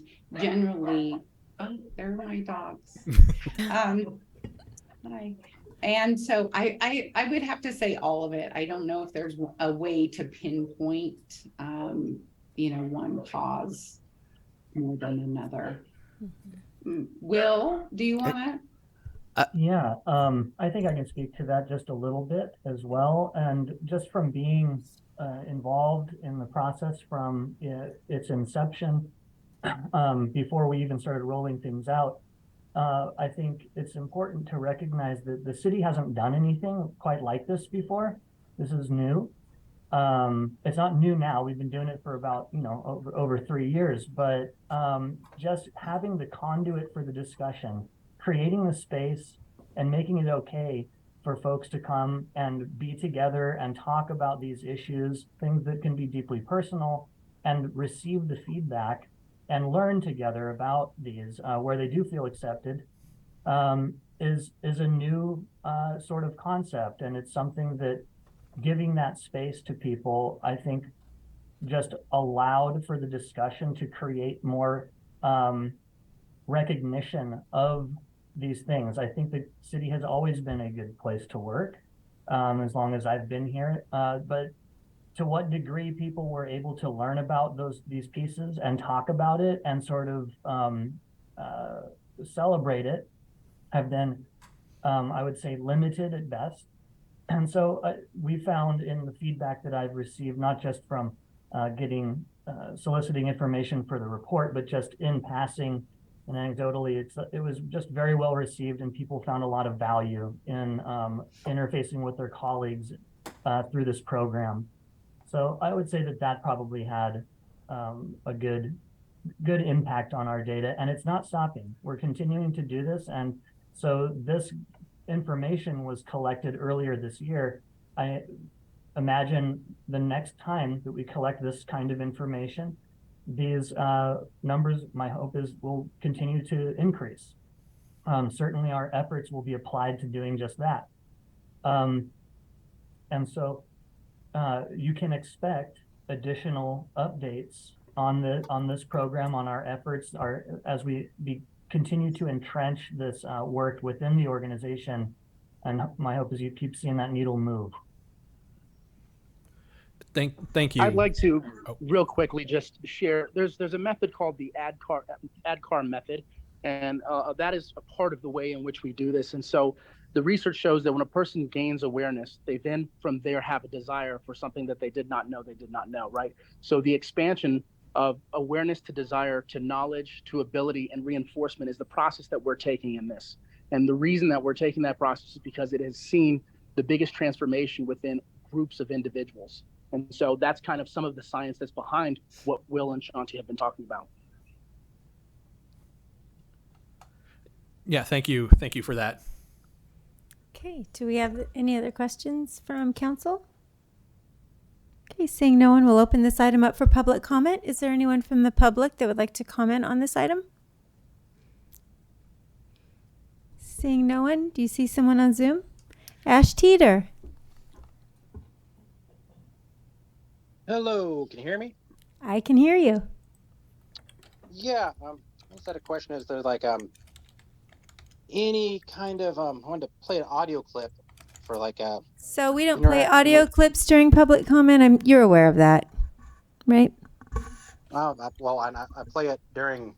People play it when they're live in person, but anyways, it was just from a recent interview I did where it was actually an incident where you yourself, Mayor Brigel, grabbed like a black woman's hair and said, "You've got new hair," and she felt offended by it. I was just wondering if there's any like specific kind of like sensitivity training that would go out to members of local government that are in positions of power that people might feel intimidated by. That's my question. Thank you for that. Do you see anyone else? I see no one else on Zoom. Thank you. So with that, we'll bring it back. There is no action on this item? There is action on this item. Okay. Thank you, Shantae and Burke, for being here and all your great work. We'll see you soon. Thank you. Okay, moving forward. Thank you. Yes.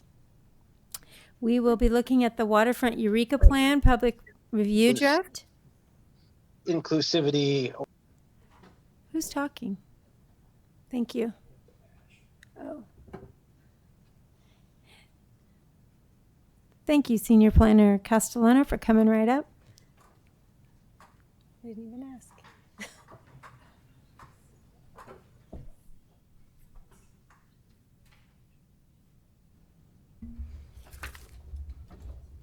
Okay, good evening, Madam Mayor, council members. My name is Caitlin Castellano. Tonight I present and seek comments on the public review draft of the Waterfront Eureka Plan, also known as the WEP. The WEP is included as an attachment to your agenda summary, and it can also be accessed and downloaded from waterfronteureka.com. After tonight's meeting, comments on the draft WEP can be submitted through waterfronteureka.com or directly to Development Services Planning. The comment period on the public review draft will end on August 11th, but there will be additional opportunity to comment during the subsequent adoption process. Wonder why this is not working. There we go. So briefly, I'm going to go over tonight's presentation. I will share the plan's purpose and introduction to the WEP, which are included in Chapter 1, background information included in Chapter 2, a summary of public outreach described in Chapter 3 and what we heard as a result of the outreach, a quick rundown of the future opportunities scenario sketches included in Chapter 4, a summary of the proposed goals included in Chapter 5, a summary of the standards and implementation measures included in Chapter 6 and 7, and the anticipated schedule, and then some time for questions and comments. So you've heard this before, but I'll say it again. The purpose of the plan, as outlined in Chapter 1, is to provide a roadmap for the development and redevelopment of vacant and underutilized sites and buildings along and near Eureka's central waterfront. The plan and to plan for at least 115 housing units to be built, which the plan contemplates happening by 2027 and being achieved by streamlining environmental review of subsequent projects. So WEP Chapter 1 introduces the guiding principles, organization, and authority of the WEP. It describes how a specific plan is a tool for the systematic implementation of a general plan, which focuses on an area that requires fine-tuning because of its unique uses. It describes how the WEP focuses on city coastal core area, provides detail on policies and implementation strategies to achieve the community's visions, and it describes how the city intends to use the plan and the environmental analysis to inform and facilitate the ongoing comprehensive local coastal program update, the LCP, to ensure the Waterfront Eureka Plan and the LCP are consistent. Let's see. So Chapter 2 includes a background report and describes how the WEP is governed by our 1997 local coastal program and will remain that way until the California Coastal Commission approves the LCP update, which is in process. It provides statistics on the plan area, such as the potential to add 1,600 jobs and 1,000 housing units. It talks about the constraints of the plan area, such as sea level rise and the loss of parking as a perceived constraint. Opportunities in the plan area, such as infill development, housing, retail, recreation, historic preservation, tourist services, and entertainment. So a little bit about our community engagement process, which is outlined in Chapter 3. The first 2 workshops were virtual because at the time we started, this was COVID, and it was a huge cost savings in the budget. So our first event, March was in March 2022. We had 74 attendees. We focused on how the community members envisioned the project area in the future, including the 3 planning districts, our Commercial Bayfront, Old Town, and Library District, as identified in our 2040 general plan. We did this word cloud at the first workshop, and the larger the word, the more people use to describe the plan area. A second event happened on June 2022. We had 48 attendees. We focused on 3 unique conceptual development scenarios that were developed for 3 sites in each district, which focused on scenarios for sea level rise, tourism, and complete communities. So we launched a project website in March of 2022. We had an online survey that went live in June 2022 and closed in September. We received 218 responses to that survey. We held 6 stakeholder conversations in August. Each stakeholder meeting completed a strength, weakness, opportunity, and threat. That's called a SWOT analysis. And then last year, we did provide updates to the Planning Commission and to Council. On July 10th, I did this presentation to the Planning Commission, and we received various comments from the Planning Commissioners. What we really heard loud and clear was we need to add more information about the Great Redwood Trail that's going through Eureka on the waterfront. We got a lot of requests to explore reducing or eliminating the parking minimums or adding incentives to reduce parking, requests to add incentives to encourage historic properties to register for the local Register of Historic Places, and add objective standards to help preserve and enhance the historic character. We've also received 48 comments so far on the public review draft. They should have been attached as an exhibit in the plan. A summary of those comments received was people wanted to make sure that there was a balance between the new residences and the visitors to the area while maintaining existing resources for Eureka residents who live and visit the waterfront. There's still definitely concerns about safety and aesthetics. There was a lot of mixed responses on parking requirements, and heard a lot about needing to add more pedestrian and bike infrastructure for all users and the Great Wood Trail. Add that to the plan. So let's see, Okay, so briefly, the WEP team, we created 3 alternative sketches for each district. They were the managed retreat scenario, a tourism and visitor serving scenario, and a complete community scenario. There's 9 sketches altogether. They are in Chapter 4 of the plan. The scenario sketches illustrated the potential maximum development height and massing and ideal uses in each district. Then those scenarios were evaluated at that second virtual workshop and how well they implemented the purpose of the WEP in the specific district. They were then refined into a preferred future that's in Chapter 4. And from there, that preferred future, as well as all the feedback we heard, were used to develop the goals and policies in Chapter 5, as well as the development standards and guiding and the design guidelines in Chapter 6. Where am I? Okay. So what we heard, so major themes that we've heard before the Planning Commission feedback and before the public review draft went out was participants stressed the importance of small businesses. They ranked having a safe and attractive plan area very highly. They voiced that increasing housing options and supporting dense housing was a priority.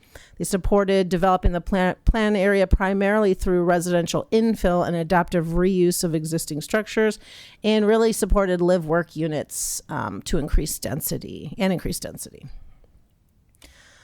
So the themes that I previously talked about were used to develop the goals, and each goal here does have policies that support it and then implementation measures in the back of the plan.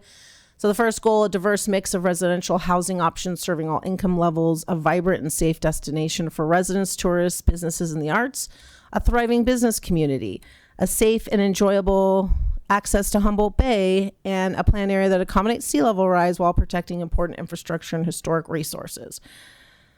So I think I already said this, but yeah, each goal has policies, and in Chapter 5, and then there's actions items outlined in Chapter 7, and I'm sorry, going back, there's development standards like the allowed height and massing and uses in each district in Chapter 6.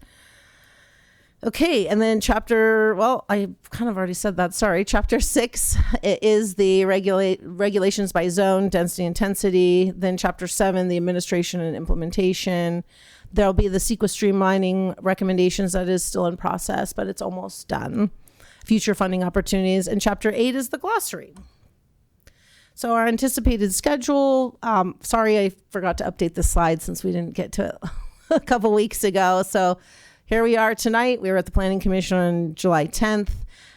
Comments end on this public review draft August 11th. But as I said at the beginning of the presentation, there is opportunities to comment again in the subsequent public hearing processes. And then we anticipate at the earliest, if all goes well, bringing it forward for a public hearing to Planning Commission in September and then to you guys in October. And I believe, and then maybe, now that I'm thinking about it, we do want to do a red line version of the plan for all the changes. So I might amend the schedule to have this just be a second update on all those changes made. Push it out the public hearings. So thank you so much. Can't wait to hear from you. And if you have any questions, I am here. And yeah, thank you.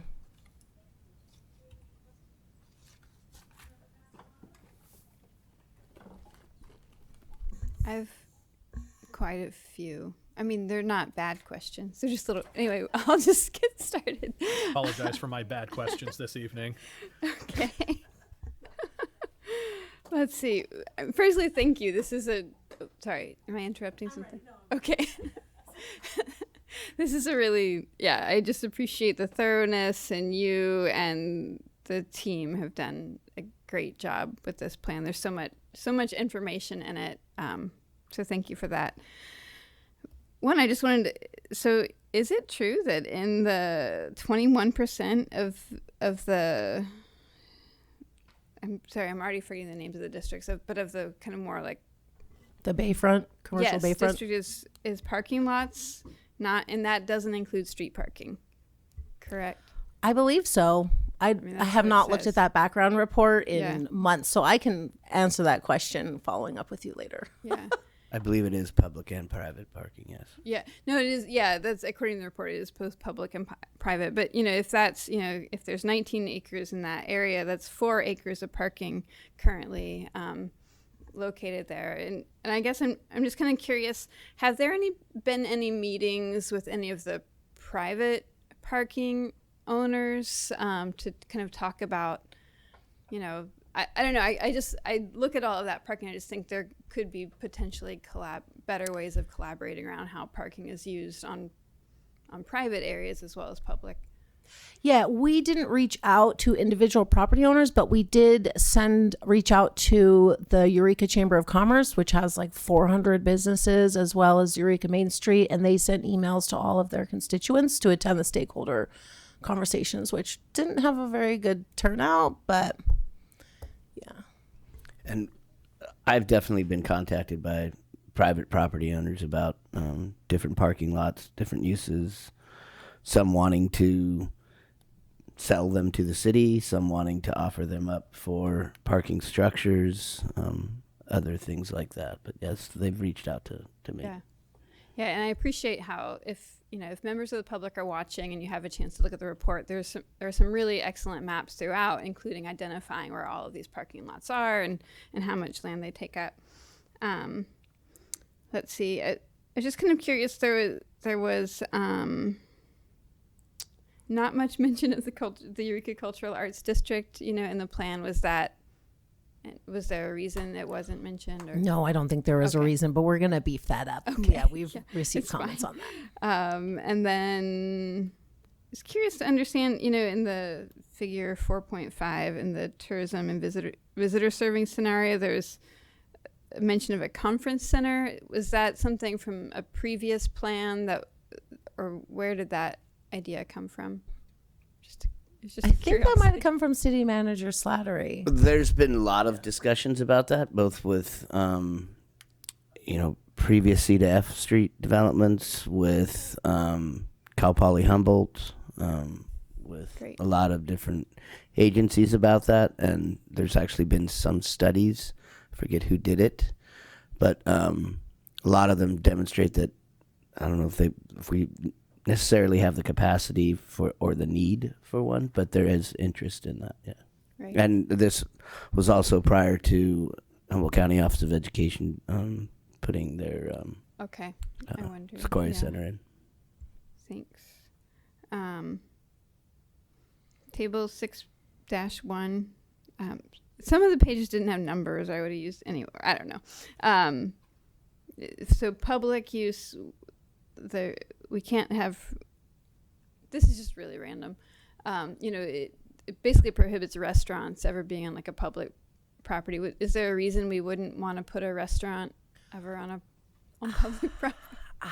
I think restaurants are allowed in all the districts, in all 3 districts. So I think I don't see, if the council wants us to allow a restaurant on publicly zoned land, which I think right now is in the plan area, is only like the right of way of Waterfront Drive, which I don't think you're ever going to get a restaurant on Waterfront Drive, and then also the Adorney Center. And I think that's pretty built out. So it's really just Waterfront Drive and the Adorney Center.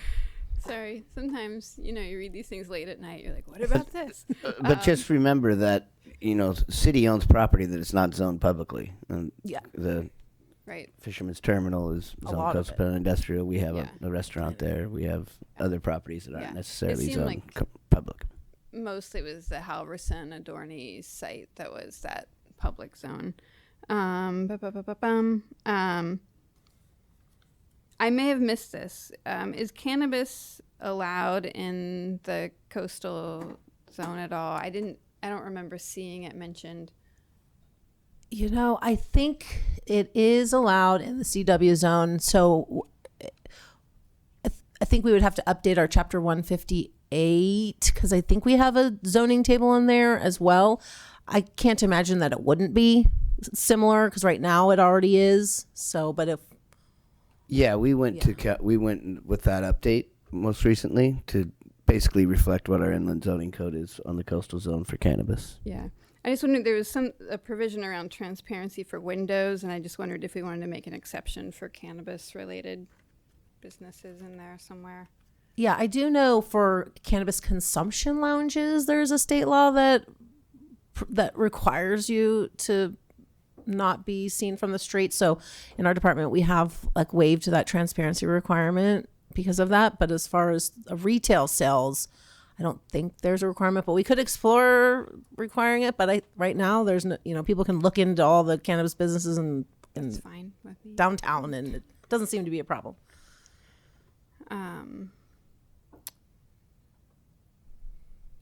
I really like code and things, so many of these questions are like bits of minutia, so I do apologize for that. I was curious about the seismic retrofitting and it says it needs to be concealed or seamlessly integrated. And I was just curious if there was any consideration of incorporating innovative design. Yeah, I don't see why not. But what kind of I think the intention of that was so it wasn't seen from the public street. I think so it blends in and it's not sticking out. So maybe innovative design. What do you mean by that? I mean, I guess I'm just thinking from spitballing here, but from a contemporary perspective, a way of incorporating exposed beams in a way that's visually appealing, just to totally make I don't think this up on the spot. plan supports that or doesn't support that. I think that would be something that could happen anyways. Great. And then I'll stop soon. Let's see. On page 96, there was a mention of a report on affordable housing and anti-displacement. Yeah, that should be an exhibit to the web. Okay. It was in the that was that report. or not the exhibits, the appendices. That was. Thank you. And then and then just in terms of special funding districts that were mentioned in the report. Does staff have any recommendations, after analyzing those special districts, or? No, not okay. yet. It's just kind of a But menu of options. Yeah, I'll start thinking about that. Okay, Yeah. super. Those are all my questions. Really? Councilmember Bauer. I just got to say, Senior Planner Castellano, that this is a huge lift and a super dense document, and I mean it's a read, and it's a great blueprint for this area. So thank you, and it was fun to, if you're geek like me that likes tables and stuff, you could just really get into it. I do have a couple of questions on table 6.1. It says single family homes allowed in the coastal Bayfront East, and I picture a subdivision. I don't think that's the intent though, right? No, and I think there might be another note at the bottom limiting the size. It has to be a really small lot. Okay. Where with the we can't really limit housing especially with the funding coming from HCD, and the whole point is to try to make it easier for housing. Okay. So we're hopeful it's discouraging enough to not want to do little small single family home lots, because really we want probably over there more, I envision cottage townhomes or something. Yeah, me too. If that happens. Okay. Yeah. Thank you. And then I see in there, I forget which table it's in, wireless telecom facilities are permitted in all districts.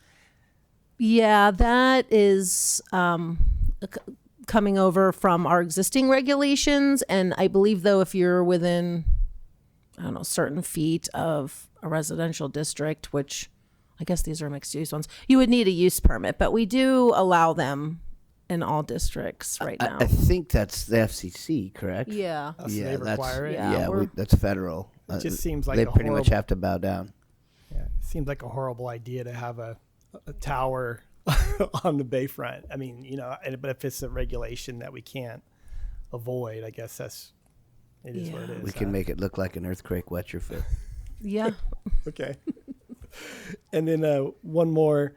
I didn't see it. I probably missed it. But as far as light shielding, thinking along the bay, that we're doing dark sky standards and just so we don't have blaring lights, over the bay, that kind of thing. Yeah, that is definitely included in our inland zoning code. We're definitely going to include that in the LCP update. So this plan is kind of another layer. So all of the development standards and uses are going to be absorbed into the LCP update, and the goals and policies will go in the LUP, right? And then the development standards will go into the IP. And so then when you are doing a project, you're going to have to look at the LCP as well as this plan to be consistent. So really, though, will be easier for people because they don't have to go here. Like staff will know, when they're working in that area, okay, those standards came from the Waterfront Eureka plan. So, Okay. so we will definitely ensure that the lights are shielded for dark sky standards. We're already doing that a lot, and then in the coastal zone, we're conditioning it anyways in discretionary projects and really encouraging. And just for clarification, I know Katie's not here, but I know it's a bug for her, but the LUP is the land use plan, the IP is the implementation plan, and the LCP is the local coastal program that we're all updating coming up. Right, which thank you. Yeah, the LUP and the IP combined is the LCP. So That's all for now. Thank you. Councilmember Fernandez. Thank you. I really appreciate the effort that staff has put into being mindful of and planning to mitigate displacement as a result of gentrification. I really do commend you for thinking that far forward to try and mitigate the impact on the residents along those tracks. And among the recommended strategies are one of the ones is facilitating pathways to ownership. And so what, if anything, has staff considered moving forward with that? What are the plans that are being considered, if any? not yet. Okay. Yeah. But yeah. It's a very comprehensive document with a lot of ideas, and so I'm trying to figure out. These are a lot of good recommendations. What is staff? Is this just being put out to the community? It's just being put out to the community right now. Well, yeah. I mean, I would say just in general, not specific to this plan, but I mean, obviously we're looking at the ADU financing that we're going through right now. We're developing a plan so that we can make financing for ADUs possible. Just the affordable housing that we're doing so that people can stockpile money while being in affordable housing. And then I know in our CERC housing group, there's been talks of co-ops and those type of things, but we'll look into all of those different alternatives. Because I really did enjoy reading about the community land trusts and how those facilitate that building of generational wealth while also still keeping that in the potential that it's sold off by the owner. It still maintains in that trust, and they're able to build and improve and perpetuate that home moving forward. I know that one of the case studies referred to in here is Fort Bragg's program for inclusionary zoning, putting aside a set percentage of housing, at least in their zoning code, for what they deem essential public services. And I think we may have done something similar when we considered arts. Was it a few weeks back or a few months ago for artists? I think that was more of an option for developers, that they could choose to earmark a certain portion of the housing for artists in the cultural arts district. Okay. But if that's something, a different version of that the council was interested in, we could look into that. Yeah, because I would be interested in that, particularly for our education workers here in Eureka particularly, and our hospital workers, healthcare workers. Setting that aside to help kind of build that workforce and entice them to stay, particularly in our community. And then, again, there was another case study that was being referred to with San Francisco, and I know this is the case in Oakland too, that they have a rent board. And so is that something that, again, was just included in this as here's another idea, or is that something that staff has discussed? Yeah, no, these are definitely ideas, and this is what we want to hear, is the feedback from you and what you're interested in.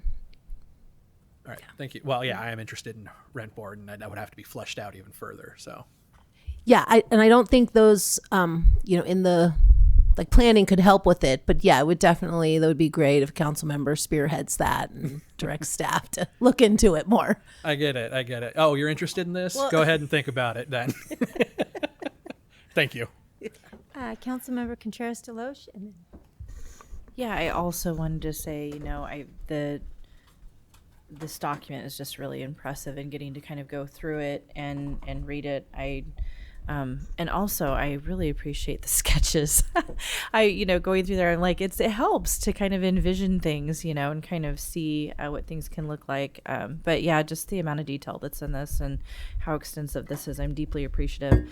I had a question, well, two things. One is, I remember many years ago, and I don't think it's been this way in a long time, but HUD housing used to have this thing where people that were teachers and, were law enforcement, these different kinds, some very specific careers, were able to have some benefits. And so kind of going along, piggybacking with what Councilmember Fernandez was saying, I would also be interested in maybe looking at something where we can, particularly with the people that we really desperately need, kind of prioritizing some, or need to keep prioritizing, housing, for people that are in those careers, many of whom will already fit into those kind of low middle income categories anyway, but just kind of addressing it specifically, perhaps the way that it used to be.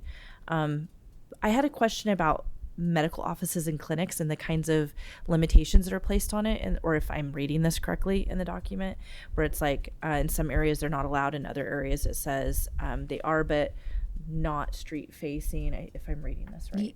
Yeah, I know what you're talking about. Yeah, I was just curious. Yeah, so in our premier, Old Town, and we kind of broke up the Bayfront, right, from west, central, and east, because they really are different, right? You have the boardwalk on the west side, and then all of that open space on the east side, and then some of the larger buildings in the center. So instead of expanding the PFF, and this is also to meet Coastal Act requirements in Old Town, the waterfront. So you have to have street facing visitor serving. So we broke it up into, if you're on the ground floor and you have a storefront, we want that to be visitor serving and not taken over by offices. So if you're on the ground floor and you're not facing the street, you can have an office, or on the second story. It's kind of consistent with what we're already doing now. And the reason why we're doing that is to be consistent with the Coastal Act and their visitor serving policies. Just a follow-up. Clinics is vague-ish to me, and so I was curious what that encompasses. I mean, would that encompass medical spas and things like that, where it's kind of I think there's personal, I think there's a definition. Were you able to look at the glossary for the definition? Because I don't have it pulled up right now or printed. I was reading it at 3 a.m. when my baby got me up, and so it's possible I may have dozed off a couple of times. Yeah, we have personal services in there, which would be massages and day spas and stuff like that. And then the medical, I think, is really for medical. I mean, you could make a case that maybe your Botox is needed for medical, but yeah, we do have something for personal services, like spa services. Okay, thank you. Just clarifying. And it's no different than what staff does now. There's a lot of creative thinking when people come to us with the project and trying to get them to fit into the box that they need to fit into. And so we can work with them with that. But as Senior Planner Castellano was mentioning, this is a Coastal Act requirement. Now, we could propose it as a part of our local coastal program update to I don't want to say fight the battle, but to challenge what they consider to be visitors serving, and that is a possibility when we do our LCP update. Yep. Councilmember Castellano? And just to clarify, we're doing both questions and comments right now since it's a report. You can. I will be calling for public comment, but certainly you can. Okay. I just wanted to clarify a couple of things. We did not approve, artist housing anyway. We just really sent our support for a bill. Currently, that wouldn't be allowed to be designated as part of affordable or low-income housing developments. And so all we did was send a letter of support for a bill that would allow for that, and then after that point, if it passes, then cities with cultural arts districts could make that designation if they wanted. I apologize for that misunderstanding. Thank you for clarifying. Totally. I just couldn't remember if we'd set it aside. So yeah. Thank you.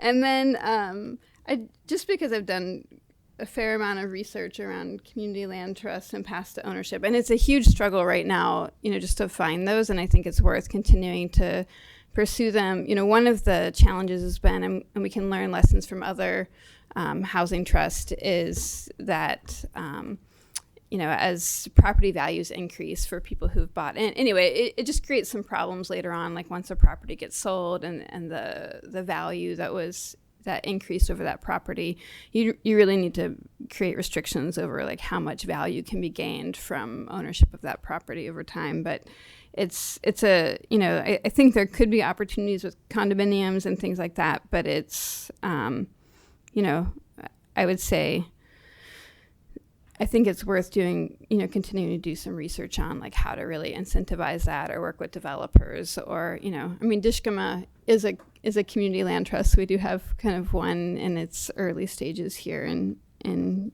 Eureka doing some work. And then, yeah, I think this is a really exciting plan. So just my general thing it would be just to, leave some space here and there for like innovative design or things like that, because I think sometimes it gets maybe like just a little bit overly prescriptive here and there, like you can do, of just some clauses that would allow for innovation. And I don't know, like, what the relationship with staff would be for that, like, through staff review or something along those lines. Yeah, I mean, we could try to draft up a new policy to throw in there to support innovative design. I can't even imagine a reason why we wouldn't. And I mean, we have abilities to deviate and interpret things. So I'll definitely have to look into innovative, like wrap my head around exactly what that is.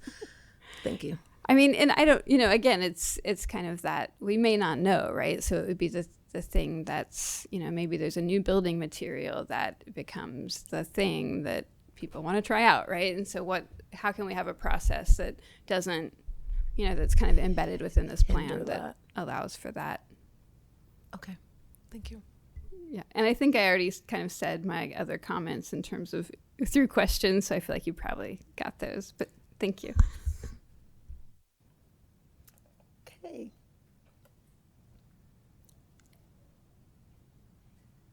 Councilmember Contreras-Deloche. Okay. So about page 82, so attachment 1, I had a question about its E, temporary uses and structures allowed by right. And it has a list of items: garage sales, outdoor fundraising events, catering, dumpsters.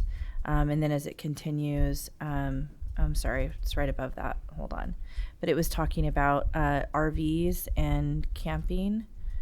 And I just was curious, like, how that would be recreational. Yeah, number 6, recreational vehicles, motorhomes, campers, and other similar vehicles. Are we talking about like an RV site, or are we talking about people being able to a managed encampment? No, there's two things in there. So we do have a land use for RV parks and camping allowed in probably the CB West, I think. But really, that's just temporary uses. It's consistent with our inland zoning code, except we limited some of the temporary uses that were allowed in the inland that we didn't think were appropriate, like some outdoor storage stuff. So really, it's just for, to clarify that you can't have your RV, but it's only temporary, like for your family visiting. It's not to live in permanently. Okay, thank you. Thank you. And could you please clarify what you mean when you say camping? In a designated campground. Okay. So I think in the plan area, the RV and campgrounds are allowed in the commercial Bayfront West, because that would be a good use that's semi-temporary and that can adapt to sea level rise. Okay. I just was curious because I don't recall any camping areas down there. I know that there is an RV park coming forward, but I just wanted to be clear that there's no camping areas down there. But camping as part of the RV park, we would allow to have a section for tent camping as part of an RV park. As part of an RV park. Yeah. Great. Okay. So I'm going to take a couple more questions and then we're going to open it up to public comment. So Councilmember Contreras-Deloche. Sorry, just to go back to that same spot. Item C says emergency housing used for emergency housing during a declared shelter crisis on city-owned or leased properties, specifically designated as safe parking facilities under the city's shelter crisis declaration. And so, would that potentially open doors for managed encampment? Like, that's kind of what that sounds like. It's the same that we have currently now. Yeah. There's certain zoning designations where you could do this in the coastal zone. They're very limited. We did a map when we did this previously. This doesn't change that in any way. It's just repeating exactly what we have now. There are certain zoning designations where you could do that in the coastal zone, but they're very limited. That's not a blanket statement for all of the waterfront in any way. Correct. It would be consistent with that resolution that you guys adopted. Thank you. Or ordinance, whichever it was. Okay.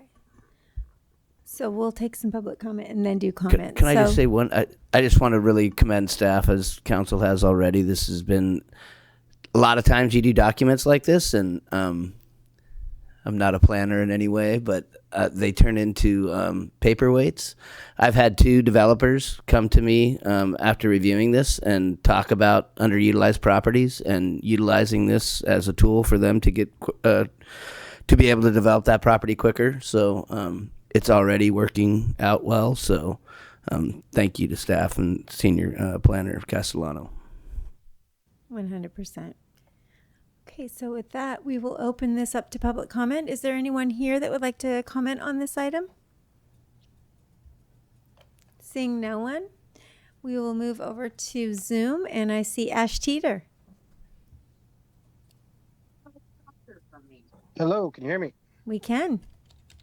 Yes. Just wanted to add, I didn't hear too much talk, but I know that with the parking lots, there's been a lot of talk about, high-rise multi-family housing and stuff and concerns over parking in Old Town. Just wanted to suggest that maybe for any like high-rise building, it could be required that there's like a parking garage as a base level, just to offset that, and that probably, relieve a lot of concerns from people about the parking issue alone. I also wanted to thank Scott Bauer for bringing up the wireless topic. I know it's touchy because it's a federal issue, but it is, I've talked about it at the county level, and, they said there's nothing they can do about it because a federal thing, but I'd say anything can you do to like, distance it, as far off as you can, or not have as much present, as you can, because it is kind of concerning if you look into it. And the newer stuff, it's the same as like the Department of Defense. They have, it's like the active denial system. It's like another kind of microwave technology that, like, in that application, it causes people to feel that their flesh is burning, which is, it's not what we get from the Wi-Fi radiation, but it can have a cumulative effect. But yeah, anyways, just look out for that and try to minimize that as much as possible. Thank you. Thank you, Ash. Do you see anyone else up there, Shan? I see no one else. Okay, seeing no one else, we will bring it back to council if you have any final comments. You can. Oh, Councilmember Castellano? That'll be quick. One thing I was just thinking that, and again, there's so much in here, so thank you, that I may have missed was just a reference to the Trans-Pacific broadband fiber and, the potential for developing that industry or potentially having, a technology hub or something like that somewhere in the district. Councilmember Bauer? Thank you. I don't know how to say it. Is it Woonerf? Yes, I think you said that right. Okay, Yep. I think that's a great idea. I love the idea of being able to just stroll on a street and not have to worry about cars. I support that, and I really like the complete community scenario. The thought of building housing and then having to travel to get groceries. It just seems like what a novel concept. It used to be there was grocery stores close to your home, and so the idea of trying to incorporate as much of that kind of living style is exciting. And lastly, I appreciate that the discussion about managed retreat. Some people still don't think it's happening. It's not a matter of if it's happening, it's when. And it's interesting, I think 10 years ago we were talking about 3 feet of sea level rise. Now we're talking about 6. So it's important that anything we do when we're talking about the waterfront needs to recognize like the future is going to be a little different and we should plan accordingly. So thank you for that. All good? Thank you so much. And I've been requested to have a bio break, so we'll be back in 6 minutes.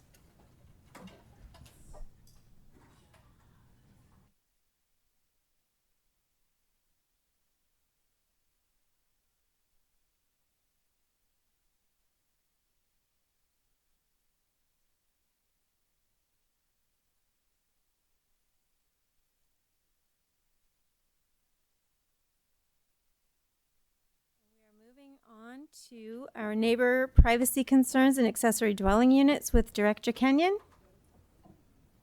Hi, yeah.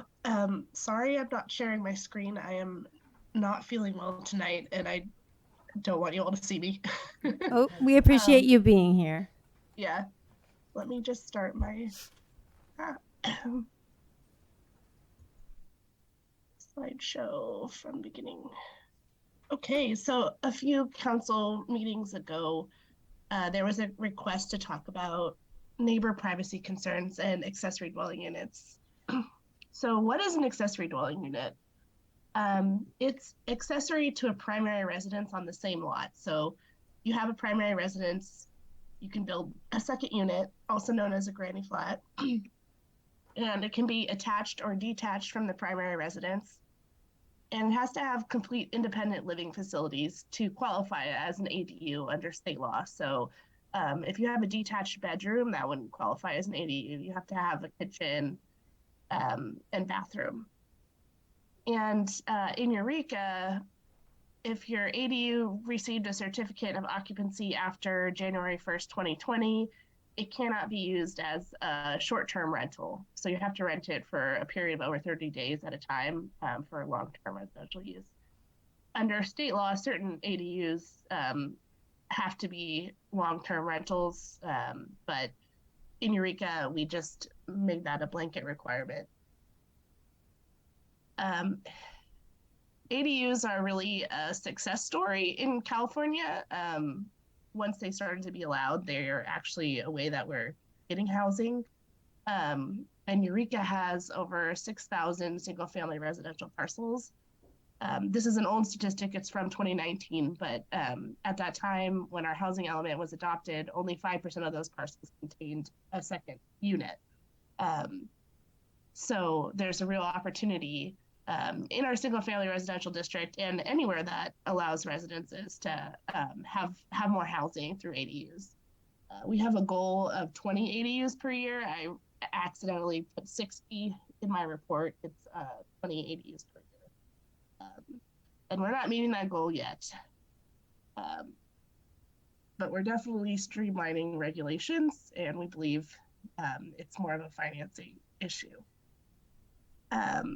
So the state really limits local regulation of ADUs. They must be allowed wherever residences are allowed. And we can only impose objective standards on ADUs. And the state ADU law even has a definition of objective standards that involve no personal or subjective judgment.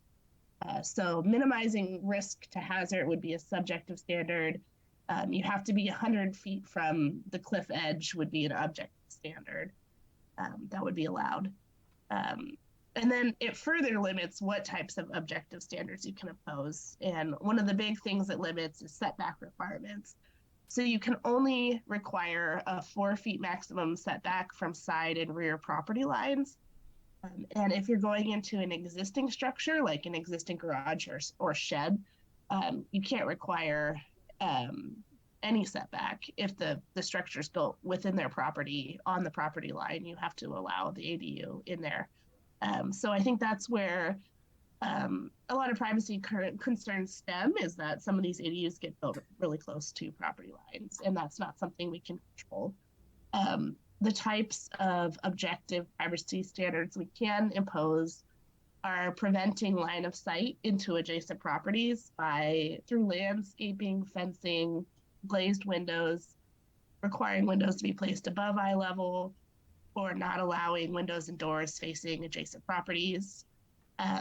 But there's a huge caveat in the state ADU law where there's all these types of ADUs that you can't impose any design standards on at all. So we wouldn't be able to impose any of those standards on any sort of ADU that goes within the existing space of a residence or within the existing space of another accessory structure.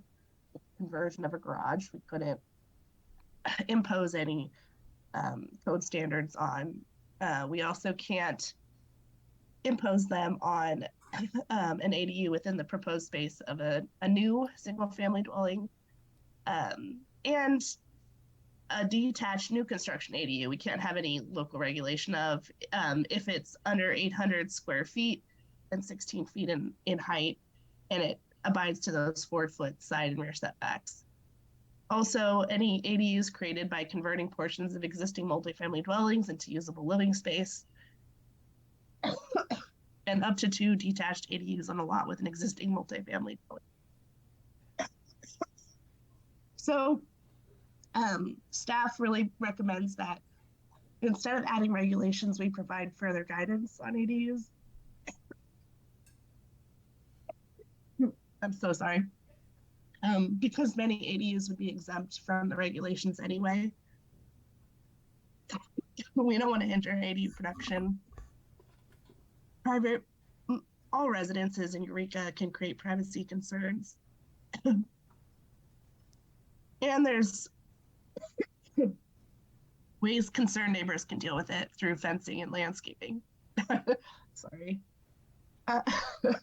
That's all. I apologize for the coughing. I just want you to know. Thank you. Oops.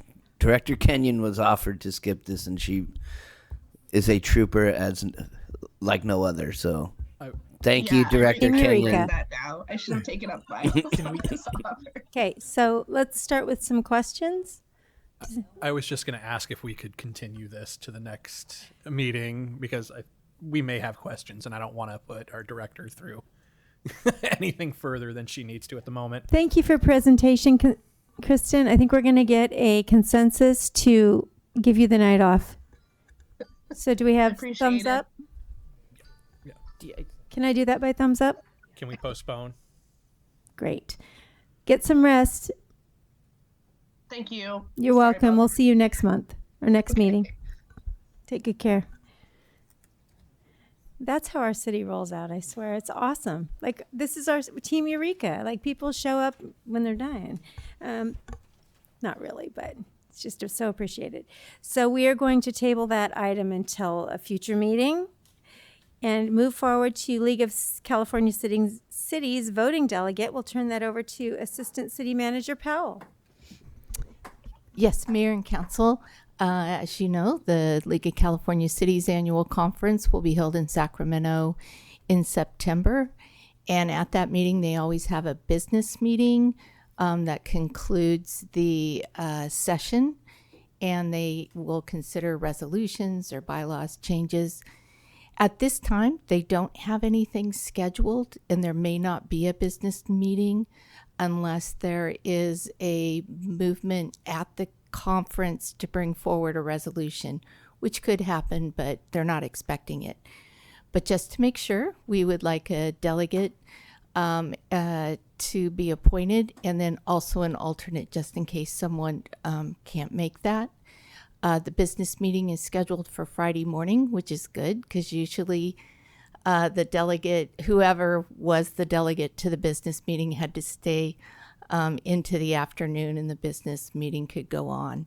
So this will be on Friday morning. So with that, I'm looking for an appointment of one delegate and an alternate. So as we've gone through this before, I'm wondering if someone wants to nominate or volunteer. Councilmember Castellano. I'd like to nominate Councilmember Bauer. Okay. Do we have?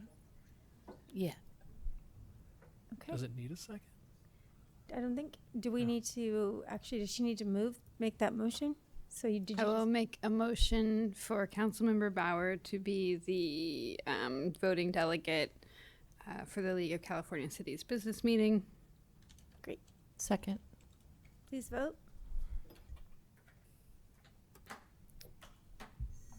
Councilmember Moulton absent, unanimous yes vote, motion carries. Thank you. And now we're looking for an alternate. So if someone would like to nominate somebody. Who's going?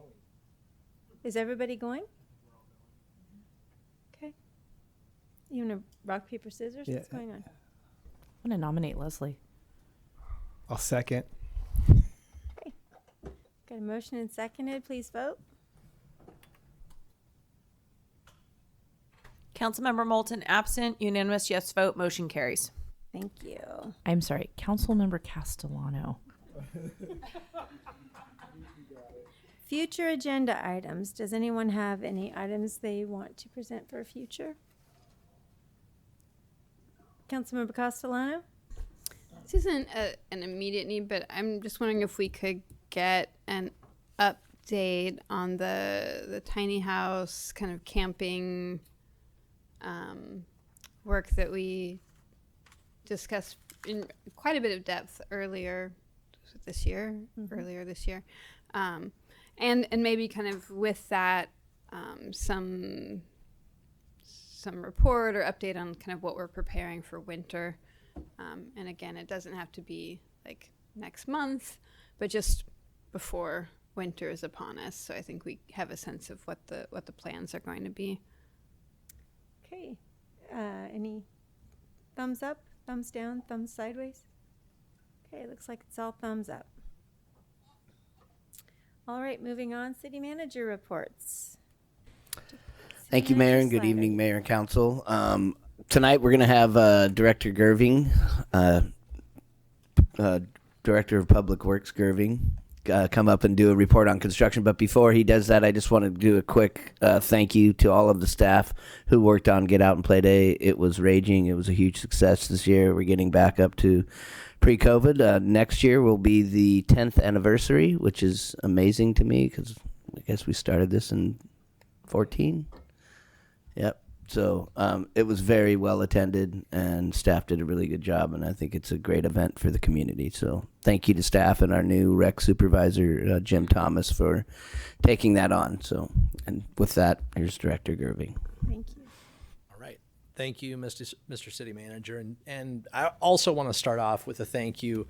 I'm going to go through a construction update tonight for our projects that are currently under construction, getting ready to be under construction, and none of this would be possible without all of our staff that's involved in these projects, from the city manager and his project managers up in engineering to the engineering technicians that are out there inspecting and making sure things are going well, our staff in field operations and utility operations who help to coordinate with contractors, scope the projects, and also a lot lately also jump in when there are repairs necessary because Caltrans contractors mess stuff up. But what's going on right now? It's a busy time of year. Frankly, I'd much rather we be a little further along in some of these projects, but we are on track to get them going and to get them done in a reasonable amount of time. Some of them are going to go through the winter, and I'll get into that. First up is the Crowley site and the housing development down there. It's been definitely a long slog to get there through permitting and zoning and all kinds of different issues.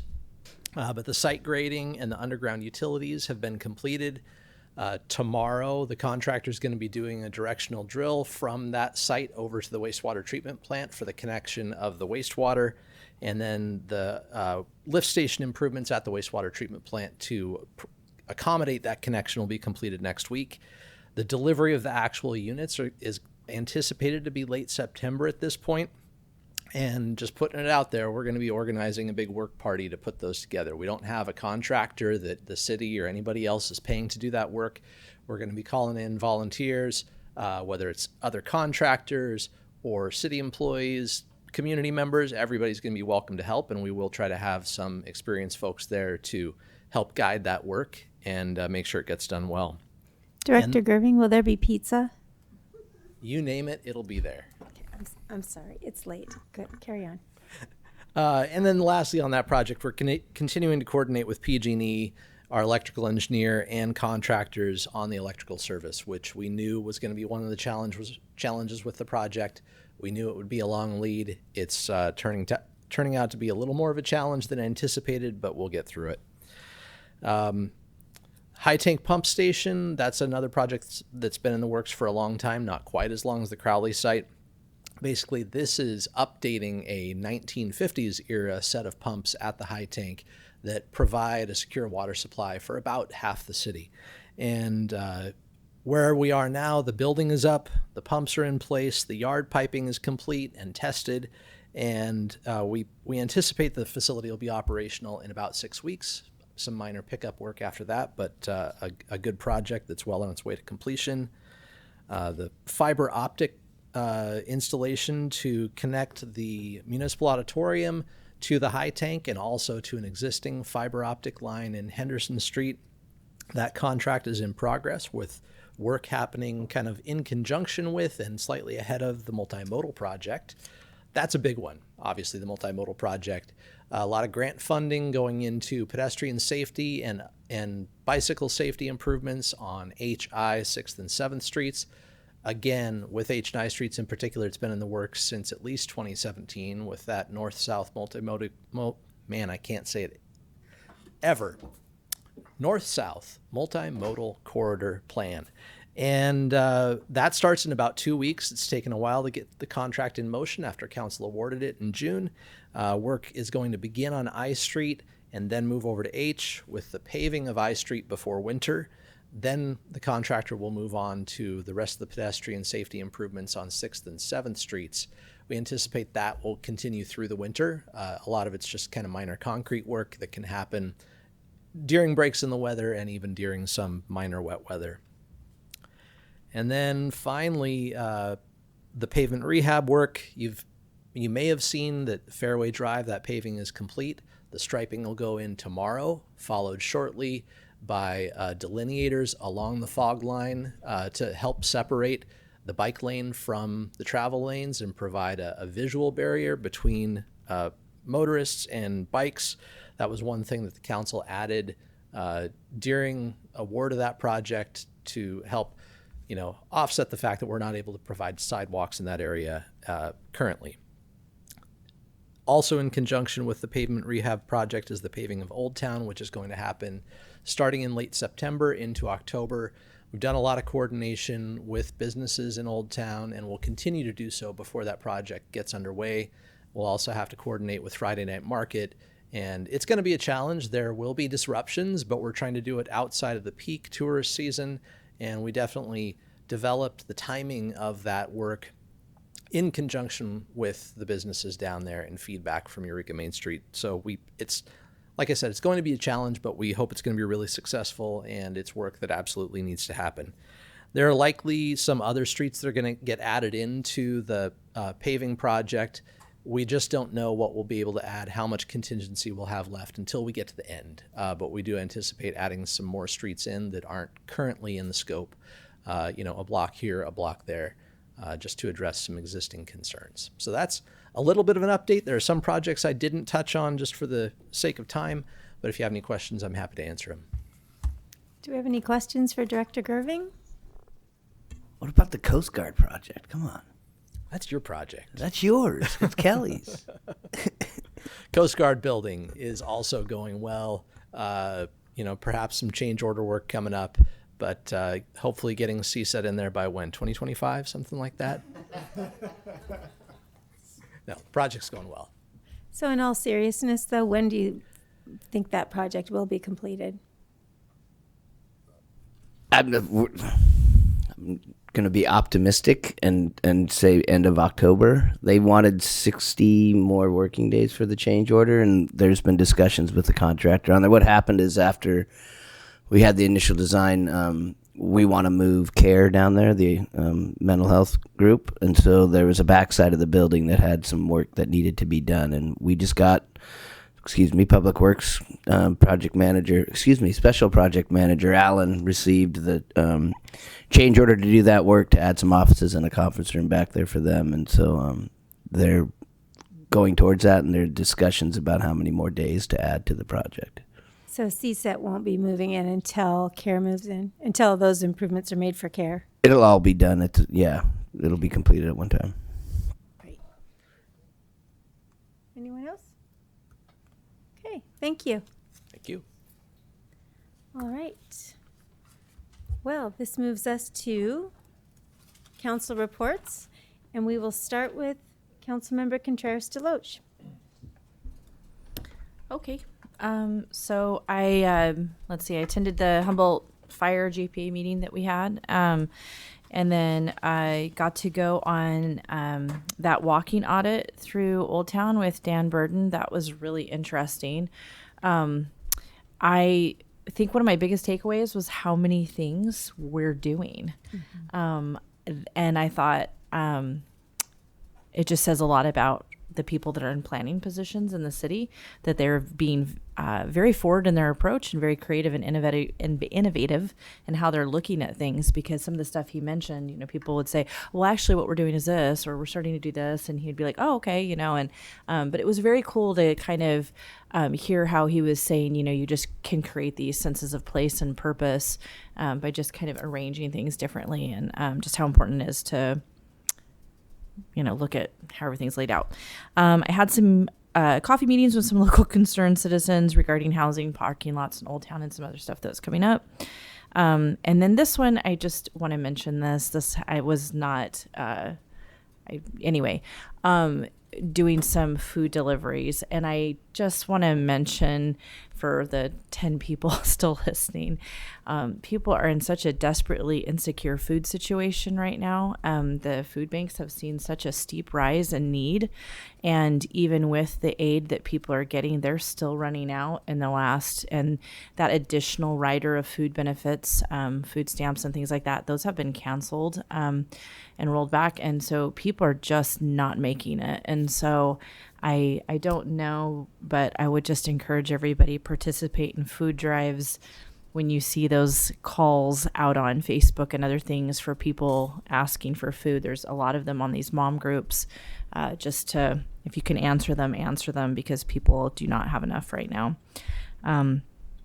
And then I had an interview with Advanced Native Political Leadership, which advocates for Indigenous representation across all areas of government, and maybe speaking at one of their events coming up in the future. That's my report. Thank you. Councilmember Castellano. Okay. Been working a lot, but outside of that, continuing to meet with folks regarding housing, and upcoming on August 14th, Monday, that Monday housing meeting, a representative from the Department of Finance from Sacramento is going to join to talk about RENA numbers, regional housing needs allocation numbers. And then went and met with Assemblymember Wood at the Skyhorse, the project at Jefferson Community Center, led by Heidi Bizzanelli, is, you know, turning that kind of derelict building into an art hostel, and which will have workforce housing, and it's also a workforce development site. So it's just awesome to see what Heidi Bizzanelli and this amazing team are doing over there. Met with City Manager Slattery with a group working on next year's Kite Festival, and just want to thank you for really listening to community members' needs and brainstorming. And yeah, it was a great and generative meeting. And I attended the evening meeting with Dan Burden at the Wharfinger. Thank you. Councilmember Fernandez. Thank you. I also participated in the walk audit, at least for the first portion on Sunday, back on July 23rd, going from Matacat Plaza to City Hall, and unfortunately did not attend the Redwood Region Economic Development Condition on our commission on Monday because the walk audit presentation the following evening. It was interesting to hear what he had to say, and the recommendations he had to offer, and to also kind of highlight what we've already been doing, I think, as Councilmember Contreras-Deloche already highlighted, which is that we're doing significant amount of improvements just based on the staff that we have providing the recommendations to us, which is fantastic. It's the little things that he highlighted that could be used, including edges along the walkways, the sidewalks, those type of things, and just being mindful of the distance, especially as you're crossing 101 in some of those spots. Looking forward to meeting with our planning director when she's in better health, particularly to review some of those suggestions in the current project. She did send me a list of what's going on, particularly along Broadway, so I'm fascinated to see that. And then going back to some of the public comment that we heard earlier, I'm open to the notion, or at least having a discussion of what a bicycle patrol would look like in Old Town, and even for a DEI training for council. I know that we've received those invites. I just know it's not required of us, but it'd be something I think that we would benefit from. Thank you. And Councilmember Bauer. Yeah, I headed out to get out and play day and went to the skate park, and there was maybe 200 people there, and seeing a bunch of little shredders on skateboards was super fun. And it was a great day. It was fun to see. I had an RCEA meeting, Redwood Coast Energy Authority, a lot of interesting discussion about biomass, about how challenging it is to get renewable energy online in California. So it's still a struggle, and working hard to. We need to get to 100% renewable by, we're shooting for 2030, I think, as a community. Still have a ways to go. I didn't get to talk about Cal Cities at our last meeting because we were running really late, but I went to a few Cal Cities meetings recently, but the most recent was the board of directors, and we talked about how challenging it is to build housing in California, and it's ubiquitous across all cities. Everybody's having trouble, whether it's financing or now with interest rates being what they are. It's getting really hard to build low income housing in general. We also talked about the Taxpayer Protection Act, which is going to be a huge fight, which would make it so that cities can't raise taxes without a huge percentage of the voters, like impossible percentage. We will be Cal Cities will be taking a pretty strong stance against that initiative, which will be in 2024. And then we also talked about fentanyl and the lack of progress at the state level, at the legislature, to pass anything to address the biggest issue that kills 100,000 Americans a year. And for some reason, we can't get any traction on that. And I know for our city and all cities within California, all 482, we're going to work really hard to try and get the legislature to take some kind of action to help us address this really significant issue. And lastly, I just wanted to mention that Senate Bill 58, which decriminalizes certain psychedelics, is maybe going to be signed. And we supported that bill, knowing what incredible health benefits it can have for people with PTSD. So excited to see a bill that we supported moving and hopefully getting passed by the governor. That's it. Thank you. It's a great way to close the evening. Thank you. Thank you, everybody, for staying. Mr. Toole, we appreciate you. We're adjourned.